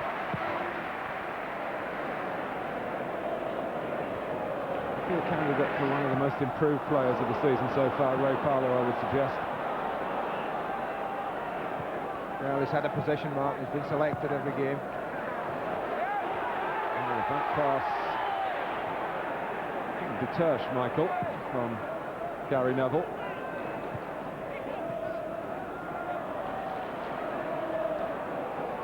Giggs. And Cole. Beckham coming onto the ball, Cole sensibly left it to him. Sheringham.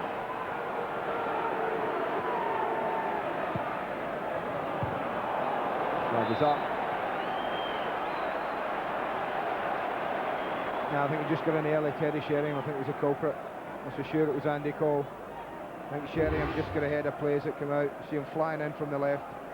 Oh, it's tight. No, it's not, in fact. It's not even tight. You see Sheringham's the one ahead of play, but it's not even close, that.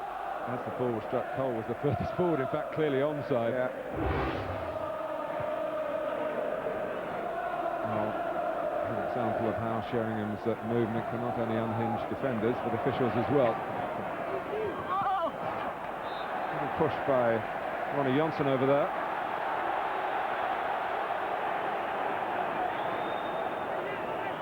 And Gilles Raimondi. Again, it's the left foot of Winterburn required. Just under half an hour to go.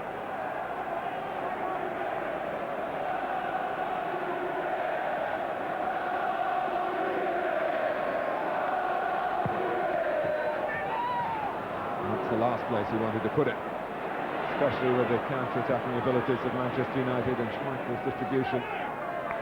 So often a factor in that. The second goal, I think it was, here in February, and United zipped from one end of the pitch to the other to rip Arsenal apart. Touched on from Anelka, right. Still striving to get into the game. He wants his midfield players to get more of the ball, for him to get more touches.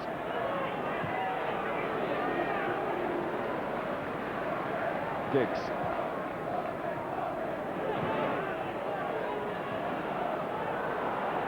Neville spots some space and found by Giggs.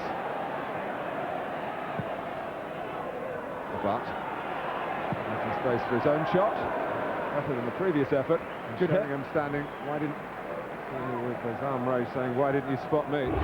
There's such a confidence and authority about the play, Manchester United, when you watch them. Everyone wants to get involved, everyone wants to play.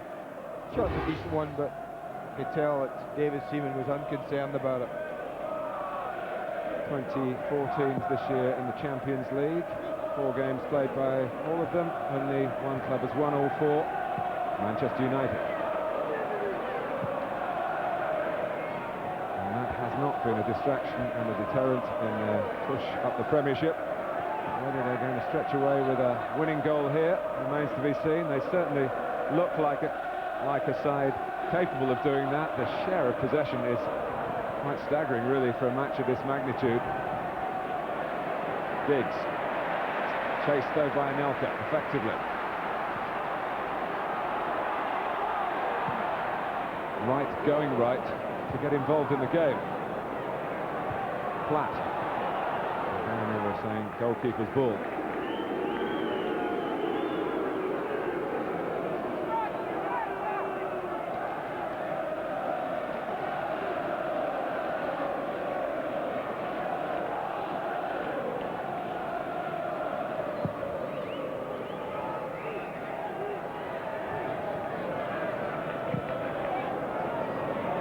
By Dixon. Favourite, but Wright won it. Anelka taking on Butt. And Scholes. Platt. Here's Parlour. Block was from Johnson. Chest off from Sheringham, and suddenly Arsenal looking to improve their position and worrying about Manchester United damaging it. And Winterburn, who made a bit of a howler at Derby last weekend, looks like a man with a mission here. Ryan Giggs not happy with Terry Sheringham. Just simply run up a cul-de-sac and he had good possession of the ball.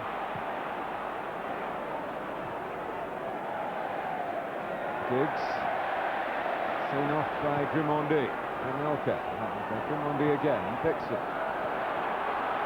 Parlour going ahead of Nicholas Anelka.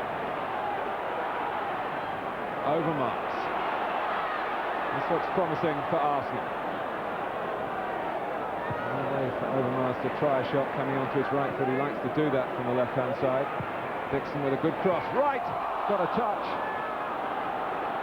Overmars.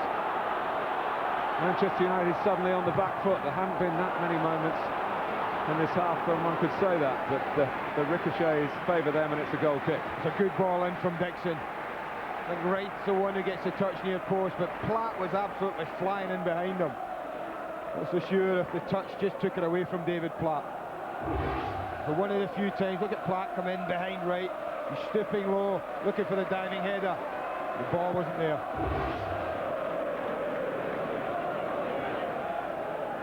It's a great leap by Sheringham to beat Adams, who seems to be climbing pretty high himself. Dixon. Anelka. Oh, might have been able to connect. Might have just had a run on Johnson then. Scholes.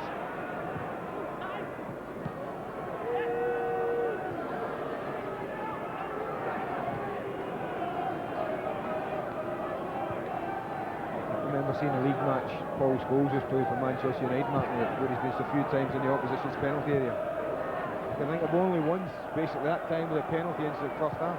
Certainly not ventured in their second half. Well, of course, his problem has been getting a regular place, and Roy Keane's misfortune has been the Scholes' advantage that slot has become available, and the responsibility of going box to box with it. That means back towards your own penalty area, as well as launching yourself, as Scholes does so naturally, at the opposition's.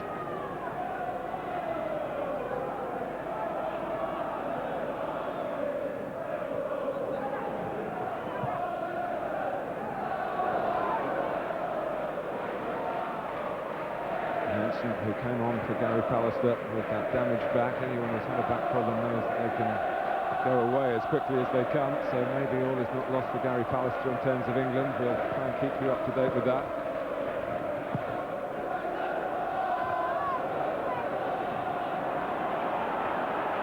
Berg. That's the Norwegian barrier that Arsenal can't breach at the moment. Berg and Johnson. And the Neville's as the full-backs.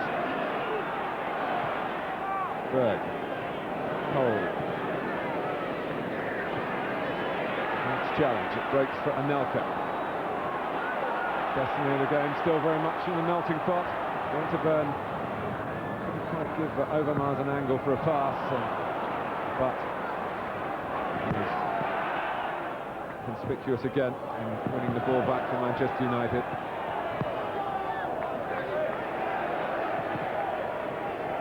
Platt.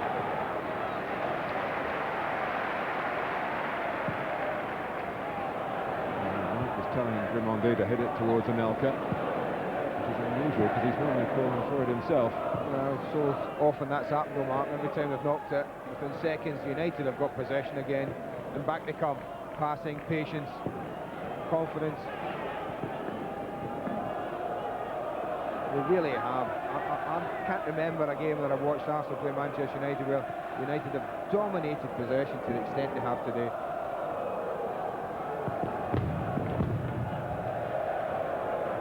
Down to the way Arsenal might have chosen to approach the game tactically? I think partly, but I think we have to hold your hands up at times and say this is a side that's playing with an amazing amount of confidence, who have 10 outfield players who all want to get on the ball. And that's an incredible stat, like 61% real possession.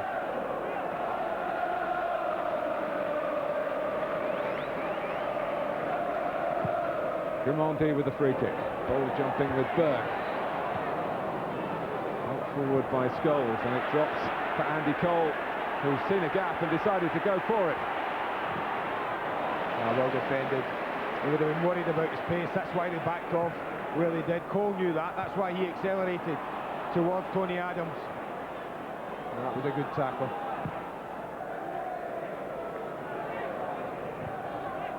Platt. Platt.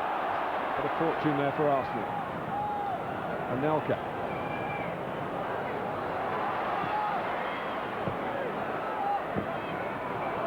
Some fireworks going off behind the stand on the far side. Anelka trying to set loose a cracker of his own.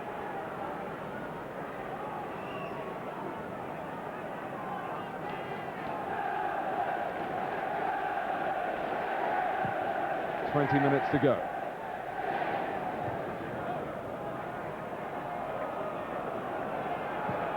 Parlour.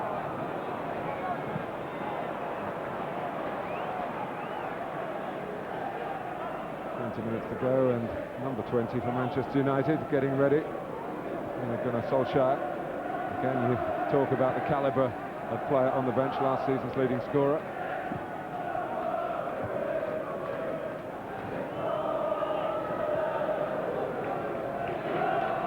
Scholes and Platt is grabbing hold of him. Question of whether they'll get booked for that. Martin Bodden tried to allow Scholes to get away, which it looked as though he was going to do. Yeah, he was going to allow Scholes to go, but anything come of this. But when it didn't, the inevitable free kick, then a yellow card. Time for the substitution as well. It's Ryan Giggs who goes off.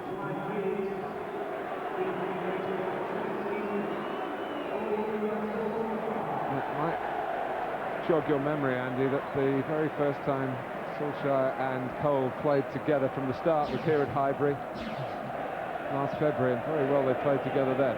Both scored, didn't they?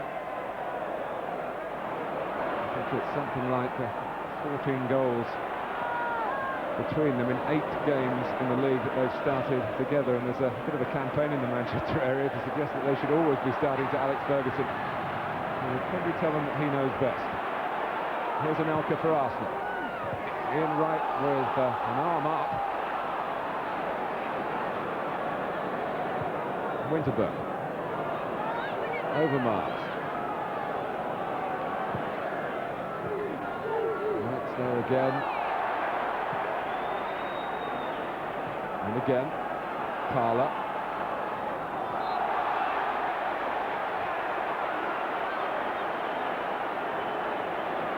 Andy Cole aggrieved at the decision.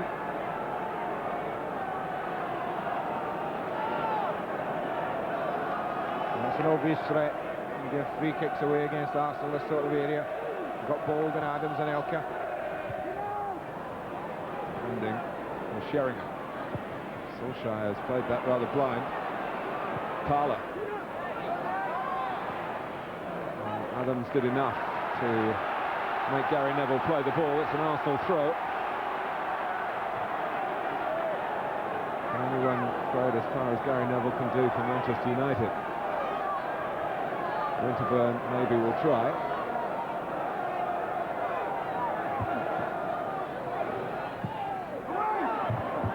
Berg didn't see the flow arriving. David Platt. Yeah, it took a long time, looked around. Well, it's not the longest long throw that we'll see. No. Nigel Winterburn's, but he's putting some effort into it. And he's getting it fairly well in the box. It's on the short side again. Bolt. Here's Parlour. Right. He'll get booked now, you watch this. He's gone for the ball with an arm on, I think, 3 occasions in this game, and now Martin Bodnam has lost patience. And Ian Wright, I think it's his 4th yellow card of the season, so he's on the brink.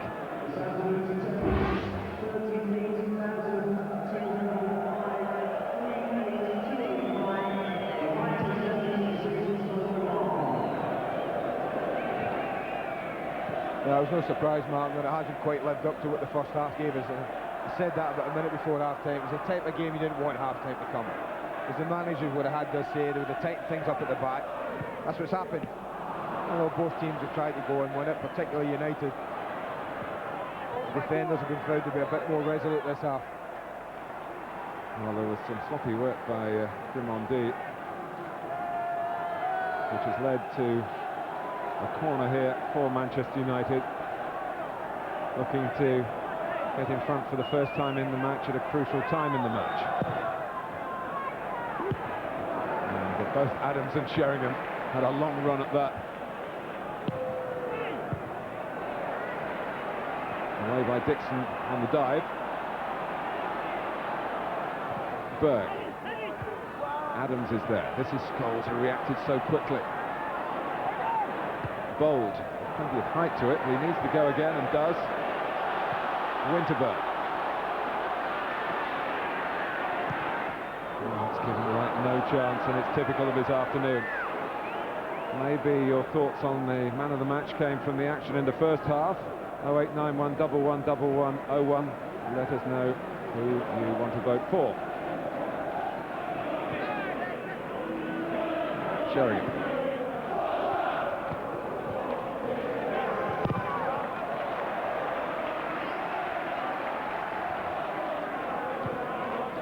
Andy, we said at the start, a must-not-lose match for Arsenal.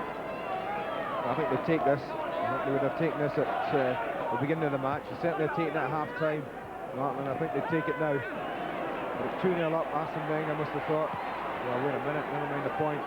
We can win this. Parlour. And he thinks they can still win it.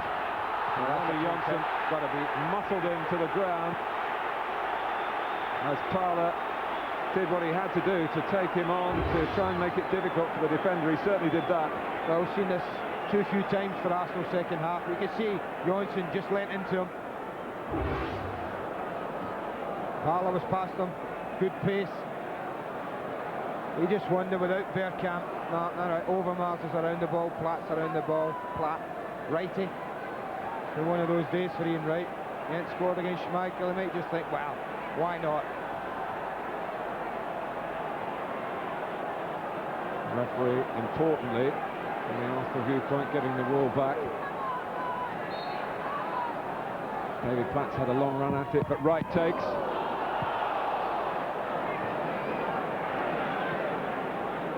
Bold. Grimondi. It's a fairly hopeful ball and always favour the likes of Henningberg, but as it dropped, Arsenal looked in to seize possession again. Parlour. Trying to exploit a moment's hesitation between Ronnie Johnson and Phil Neville. It was movement from Dixon, that was the thing, Mark. No one else was providing any. Right. Taken from him by Johnson. Evans had to get that right. Otherwise it would have been a booking. Deep from Dixon. Steve Bold trying to get it down for himself, I think. Adams. It's a bit more like it from Arsenal. Platt. Ian Wright! Well, it only takes a second, as they say. Well, that's the nature of the beast, isn't it? It's had nothing to go on all day. Service has been poor. First bit of concerted pressure we've had from Arsenal. 2 touches was all it needed from Wright. One to control it there. The next was been hit in an instant. Almost played off him, actually, by the Manchester United defender. I think it might have been Baird. So close. Well, you just wonder, Andy, whether the effects of that bruising encounter in Holland might take something out of Manchester United in the closing minutes here. Well, it might. Up till now, it hasn't looked the case. I think when you control the ball, Mark, when you have possession of it, it doesn't physically exert you as much as chasing it when you don't have it. So what United have done today, they've had the ball for the majority. And when you're winning matches, as Manchester United have been doing 4 in a row before today. But more than ever, the last 10-15 minutes in football at this level can produce winners. And we approach that time.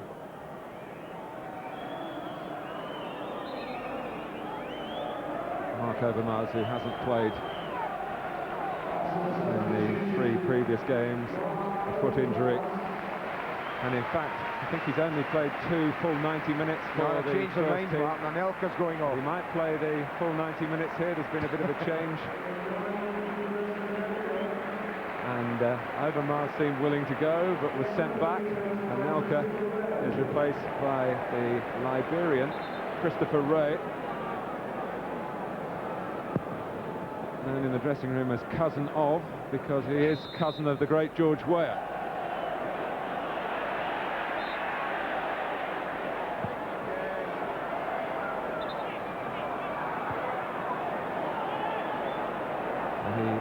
Played in that supposed reserve team in quotes in the Coca-Cola Cup. Cole, stopped by Adams. Solskjaer.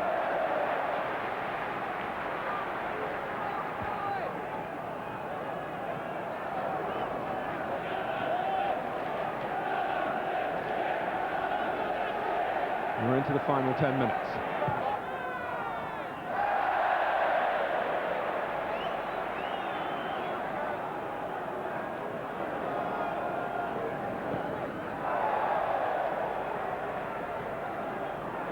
Victory it would be if Manchester United could get another goal, not just the 3 points, the fact that they would have done it from coming from 2-0 down. And to give some agony to Arsenal, who seem to have spent a lot of the time since the Premiership started looking up at Manchester United, but they're not alone in that respect. Just thinking that.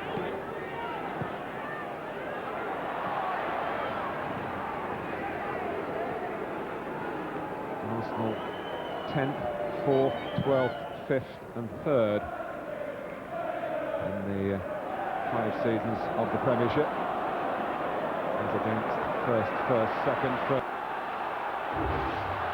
Corner for Arsenal.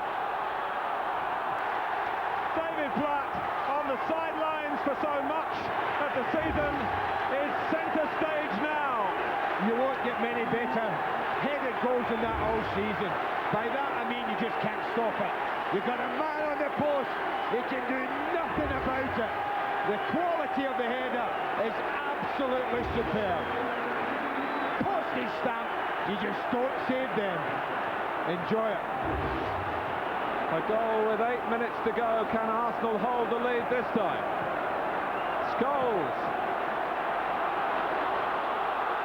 Well, the Schmeichel save seemed so important for Manchester United seconds earlier, but it was just a prelude for David Platt. Well, Fergie will ask questions about how Platt's walked in, Martin, I've no doubt. and been able to get that header unchallenged. But we've talked about, you often talk about possession in a match, and what you do with it's important. And this is a game that time and time have said Manchester United have dominated possession of the football. But it's the important thing of scoring goals that wins football matches.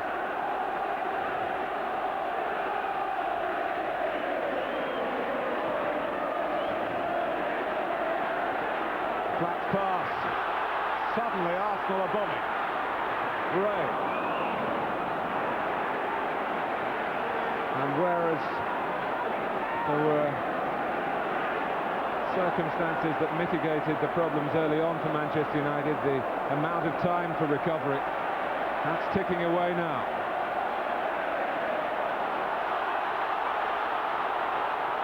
Winterburn not settling for what Arsenal have.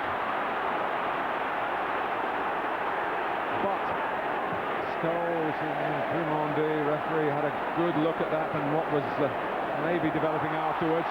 Parlour.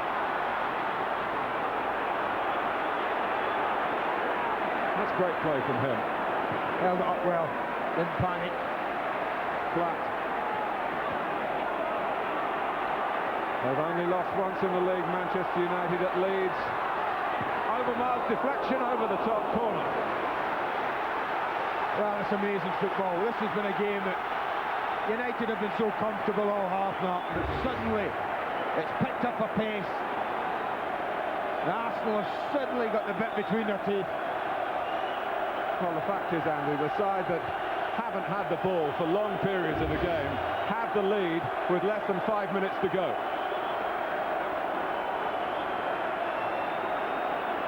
Well, they've taken so much time with this. Manchester United players are out. Saying to the referee, I hope you got your watch stopped. Grimaldi needs attention. They're trying to attract the referee.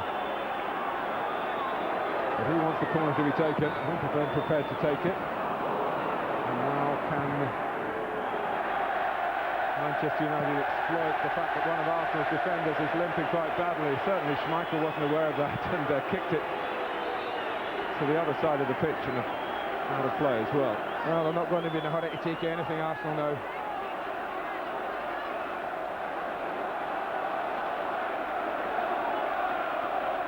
Right. Scholes, Cole, pursued by Platt. David Platt, had Southampton chosen him, would have been the manager at the Dell by now, but David Jones got the nod. Prepared to stay and fight for a first-team place that's not been easy to come by. If Petit hadn't put his hands on Paul Durkin 2 weeks ago, maybe David Platt wouldn't have been playing in this game. At the moment, he's deciding this game, but only at the moment, because it's Solskjaer.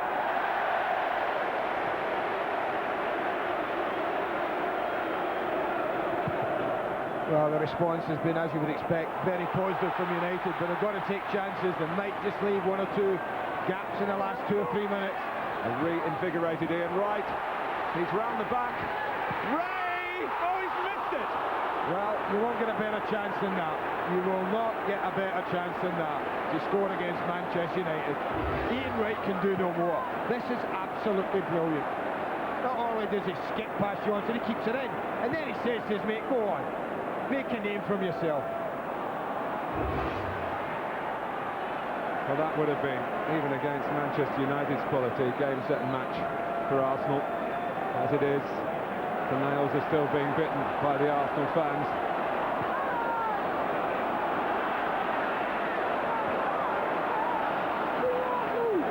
Parlour.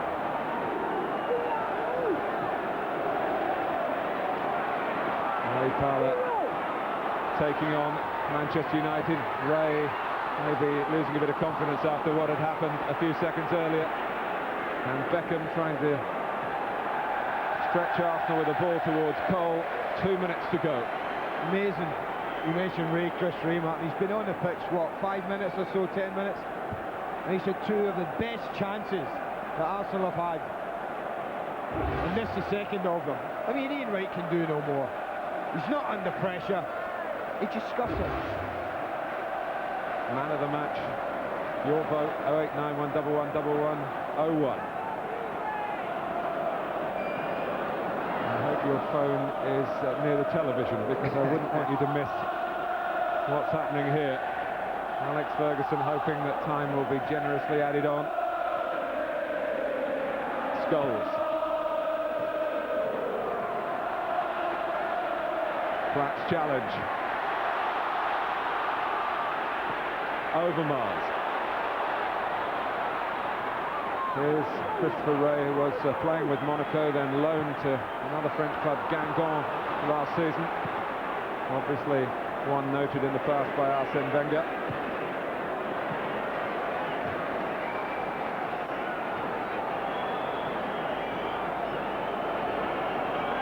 Well, he has had 2 defeats out of 2 against Alex Ferguson.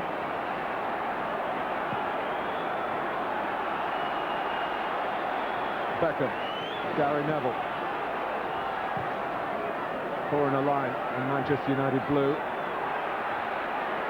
Scholes. Beckham, so many of the United players capable of scoring. Philip Neville. Platt using his head to good advantage again. Dixon. It is now a case of time added on. Adams flag it up, and Arsenal happy to get the offside. The 2 Sheringham goals seemingly in vain now, unless... Well, I think there'll be quite a bit of time, Martin, to add on. It was almost 5 minutes first half. I certainly think there'll be at least half of that.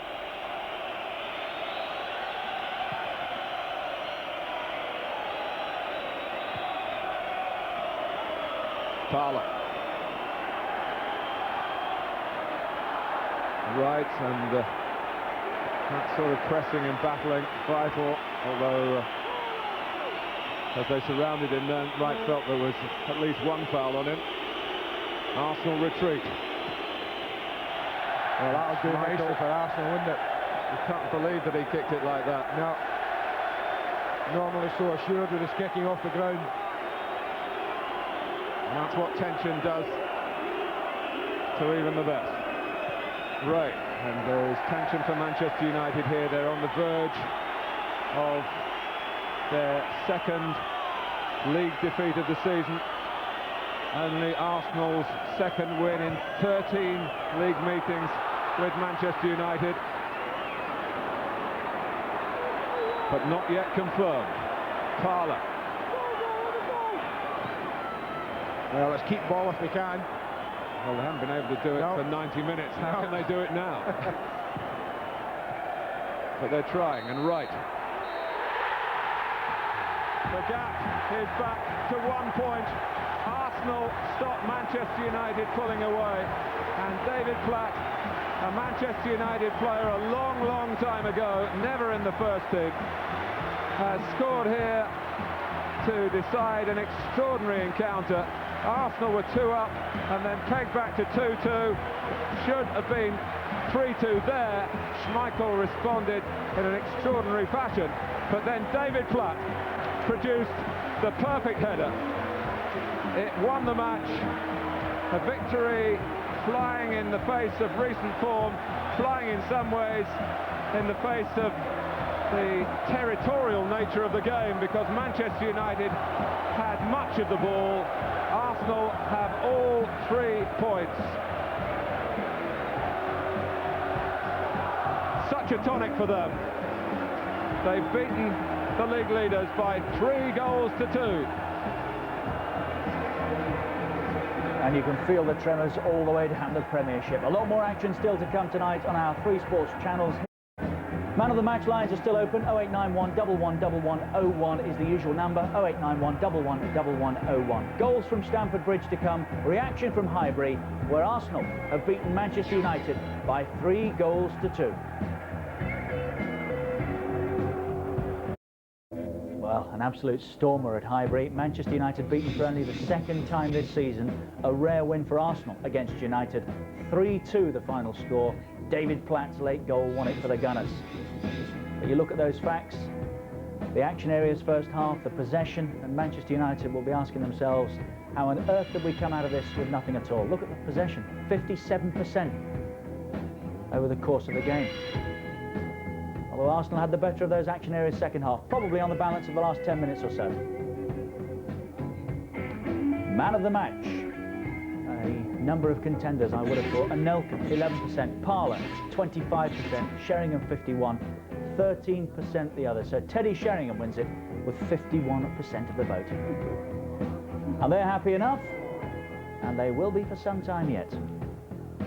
Very well done, Arsenal. The man of the match prize winner, incidentally, Janet Frimpton, and I believe that is correct, from Salford in Manchester, doubtless a Manchester United fan, so well done to you, Janet. That is some consolation. Maybe. Paul Merson and Steve Bruce are with us, have thoroughly enjoyed the afternoon, no question about that. And Manchester United beaten, Steve, but they leave here, I would think, their heads up nonetheless. Yeah, I think they'll be a bit disappointed when you look at the possession they have had. I don't think they really created a lot in the second half, and maybe, you know, coming back from the big European time, maybe had something to do with that. But, you know, and I can't remember them ever conceding a goal from a corner either. They'll be so disappointed because Peter's made a great save, and then all of a sudden they go to sleep a little bit on the corner, and Platt scores it. You pleased? Yeah, very.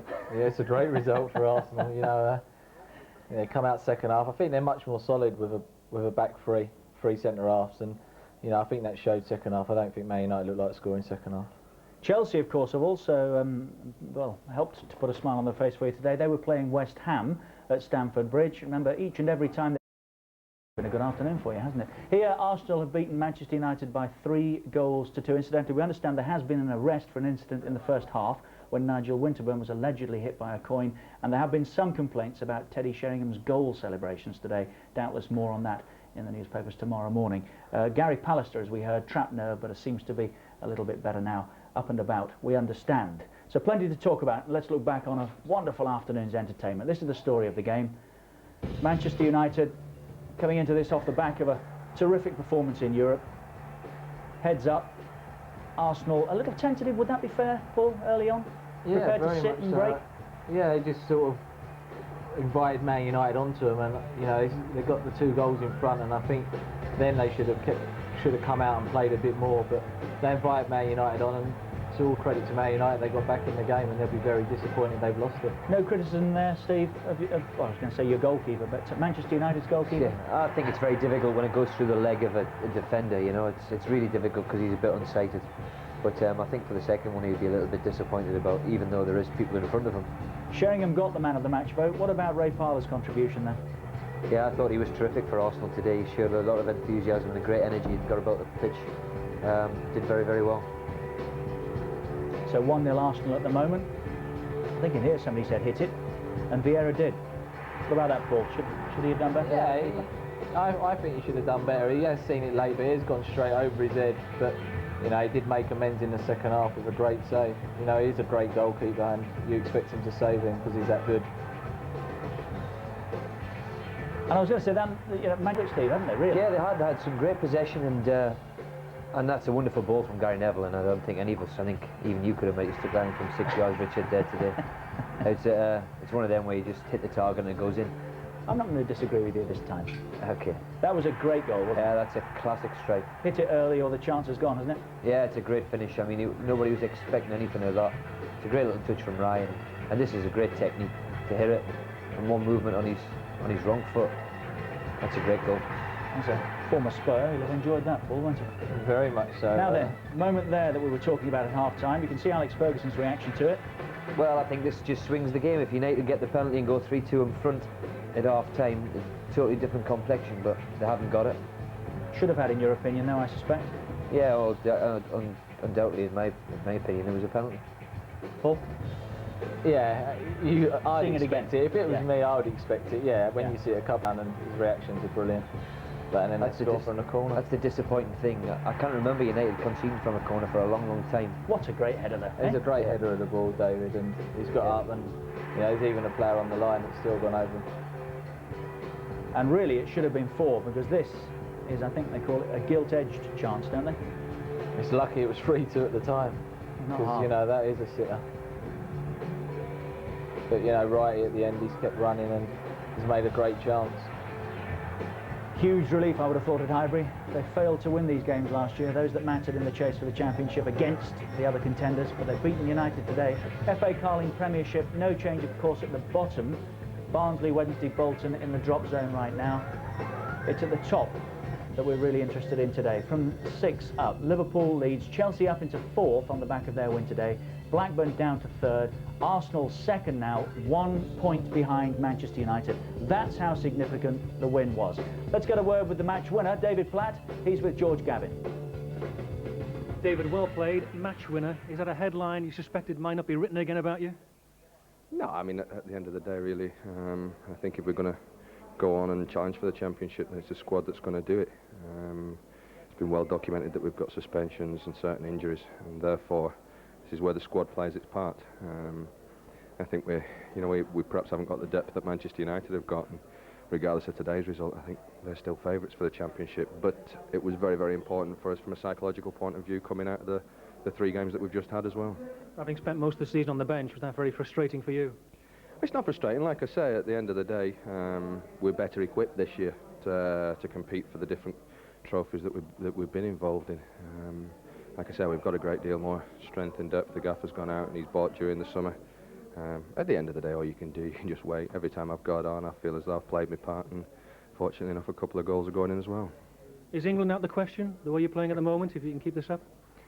I think it's a long, long way off, to be perfectly honest. I don't think you should ever say never, but I think my career at international football is probably over now. At 2-2, did you feel a point was good to settle for? I don't think it was ever good to settle for. I think before the game we was looking to take the 3 points because we was playing at home. We was perhaps a little bit fortunate to go 2 goals up. I don't think we was ever at any point during the game 2 goals better than Manchester United. Once we got to that position, they started to push more players forward, and we perhaps got a little bit deep defensive-wise, and it gave Teddy the movement and the space to be able to come off our defence and start to create problems for us, and it's Teddy who's got the 2 goals to bring them back into the game. We've gone in at half-time and decided, perhaps a little bit of necessity, Patrick Vieira injured, to change it around a little bit, to go 3 centre-halves and push in on them a little bit more, making sure that when Teddy did drop off that there was one of the centre-halves that went with him, and I think in the second half we looked better equipped to win the game. And does that tighten the whole title race up, do you think? Well, obviously it has, yeah. If not, Man United would have gone 7 points clear of us, 4 points clear of Blackburn. But like I say, I think at the end of the day, the rest of us who are challenging up there have got to continue to try and win games, and Man United is still the benchmark. They're still the team that's probably better equipped to win the championship, and still favourites and still top of the league. Well played, David. Thanks very much. Pleasure, thank you. So well played, David Platt, and thanks for talking to us. Paul Merson and Steve Bruce with us. So, I mean, a dismissive postscript to a wonderful England career, that, isn't it? I think it's all over. Stop. Yeah, it is. You know, he has sort of become the forgotten man, and I honestly believe that Arsenal are a better team when David Platt's playing. You know, for a midfield player today, you know, he scores the goal. If Petit and Patrick, to be fair to him, they wouldn't have scored that goal. Have they proved today that they can challenge for this championship? Very much so, because really at the end of the day, it didn't look like winning, and they've won. You know, they've gone 2-0 up, and they've let that slip. And like challengers, they've bounced back and they've won the game. And you know, a lot of teams would have folded when Man United got back into it.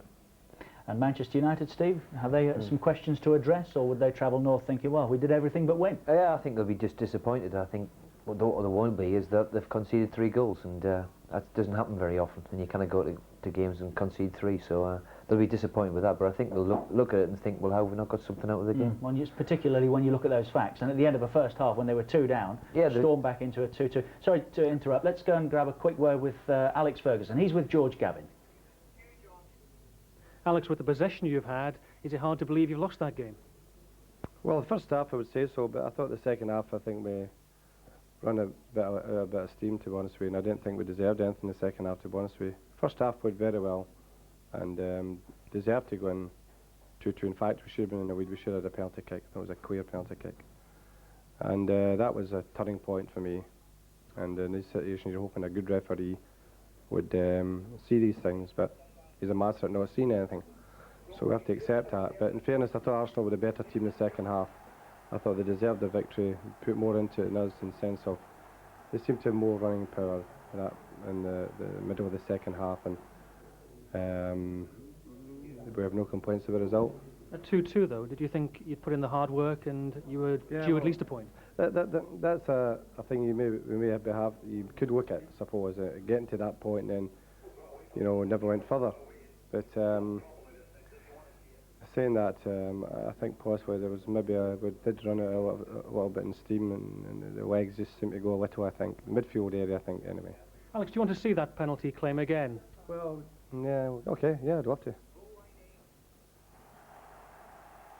What's your thoughts on this? Well, he played the ball defender, that's for sure. Definite penalty in your book? Oh, aye, what's the penalty, all right? Nothing you can do about it now, though, is there, really? Nothing you can do about it now. It's tightened the whole thing up, hasn't it, at the top of the table, Alex? Yeah, I suppose where all the press were talking about one-horse races and all this, it's not healthy to hear that talk. And now Arsenal have beaten us and they go a point behind us, then it tightens up the whole week. And it's a good result for Arsenal and a few others. Right, look, Alex, thanks very much. Yeah. I think it's fair to say in defence of Martin Boddenham, he does let most things go most weeks, and usually we're very pleased of that, but not Alex Ferguson today. That's his reaction. We'll get Arsene Wenger's when we come back. He's had some very forthright things to say. Arsenal have beaten Manchester United by 3-2. Still plenty to come on a Super Sunday. In the press conference here, Alex Ferguson's just been asked, where does that leave Manchester United? Answer, top. Shouldn't be forgotten. They have, for all that, gone out a little bit after the defeat here. Arsenal have come in, but they are still odds-on to win the Championship again. Since that, of course, the odds on the left, as we said earlier, start of the season odds. And Leeds quoted there in 6th place as well. All right, let's hear from Arsene Wenger. He's with George Gavin. Arsene, was 3 points almost unexpected for you today? Yeah, I would not say unexpected, but we would have been happy with a draw, yes, before the game, because it was important not to lose the game. But of course, after 20 minutes, I expected the 3 points, and I must say, after our first 2 goals, Manchester had a great reaction, and we were let them play too much. And at half-time, I changed because I had just a feeling at half-time that we could only lose, and we were more solid in the second half and created some good chances. And I think as well that Man United dropped their level in the second half, and we looked never really under a threat of a goal in the second half, and in the first it was totally different. And after that we created some chances, and once again it's an experienced player like David Platt with his second header this season who scores a great goal. Would you let him go from the club? Did you consider leaving him out of the club altogether, because he's come in today and scored a fantastic winning goal, hasn't he? He scored a fantastic winning goal, and I think as well that he's a fantastic professional. He has shown it since the beginning of the season, because he didn't always play, but his behaviour, he gained even more respect by everybody here in the club. So he's part of the team, like everybody, but he had a very good game today, especially in the second half with Ray Parlour in front of the defence. And is it more satisfying winning without key players? It's not. It's more satisfying because a little bit more unexpected. But I think as well it shows the spirit of the team and the strong spirit of the players, of all these experienced players. And once again, the typical Arsenal spirit made the difference. If you look at the table now, probably 4 teams very close together. Is that something you expected? Yes, I said that to the journalist. Even if we had lost the game, I don't think that it will be as easy as everybody thinks it for Man United. There are many strong teams in the Premier League now, and until the end I think it will be very close for 5 or 6 teams. Arsene, thank you very much. Thank you. It's very interesting and honest, isn't it? Half-time he thought there was only one team going to win it, Paul, and that was Manchester United. Would that explain the changes? We know Vieira was injured, but he did go 3 at the back then, didn't he? Yeah, I think he'd have probably gone 3 at the back anyway, with the way he was talking then. You know, I think that's the best way for Arsenal to play. You know, the full-backs like getting forward, and it still leaves 3 at the back. But, you know, Arsene, he's so honest, you know, as he said, you know, he didn't expect them to win. So that's a real bonus today, isn't it? 3-2. Very much so. You know, it was important, as we said before, not to lose, but to win and not play well. I didn't play well at all. You know, but second half they were very tight and they were back to their normal self. Didn't even look like letting it go in. Alex Ferguson's still feeling as though Manchester United should have had a penalty. I think the opinion in here is now universal. Steve Bruce half-time said penalty. Paul was unsure. Here it comes one more time. Any doubts now, Paul, as you see it again? No, it's definitely a penalty, but you know, and we at have seen it 2-2, you see that 6 times. turns the game, doesn't it? Oh yeah, you know, they step up, they take the penalty and they're 3-2 up, and you know the Arsenal heads are going to drop then from being 2-0 up. But second half, Arsenal come out, they can't play any. If indeed it was converted, I mean, United have missed a couple already this season, haven't they? And Dennis Owen was not out there, of course, so you'd expect somebody. We are presuming, aren't we? But and then Peter Schmeichel makes that save at 2-2, and as you said, they'd be so disappointed, United, off the back of that, to concede, wouldn't they? Yeah, they would. I mean, this is a terrific save. I mean, he's stuck his big left hand up there and clawed it out. And then maybe they just go to sleep a little bit on the corner because it's a bit disappointing. I know it's a good header from David Platt, but I think they'll be disappointed that they didn't deal with a corner kick. Offensively, terrific. But you're disappointed about the way it was defended, are you? Yeah, I would be disappointed. It's a great header, but I think you're disappointed when somebody scores against you from a corner. I mean, I think it's Dave Beckham up there. He's turned his back a little bit on it. David Beckham trying to get up there. He'd be a little bit disappointed with that, I would think. But about the only place you could go, it did. It did, yeah. I mean, it was a terrific header from David Platt. Not taken away from him that, but I think when you concede from a corner like that to lose a game in a big game, it's disappointing. So if Manchester United had opened that 7-point gap, they'd have been breathing a great deal easier tonight. They haven't. Arsenal are a point behind. So how do you feel at this stage if you're a Manchester United player, supporter? Well, I think they're always the league. I mean, if they go 7 points clear, then they're going to take some catching. Let's be honest about the thing. But I think the league doesn't really take into shape until you're there in February and March, because then the tickly bit starts, and United have been there for the last 4 or 5 years and know what it's like to win a league. It's very, very difficult. So I think that confidence they've got of winning the league stands them in good stead. But not only are Arsenal pleased tonight, do you think the rest of the Premiership are and should be as well, particularly those challenging? Undoubtedly. The one thing they don't want is United to run away with it. I mean, they'll not wanted 7 points clear. Now with just Concertina's everything up there, and there's 1 point between 4 or 5 clubs. Thank you for joining us. Good afternoon to you.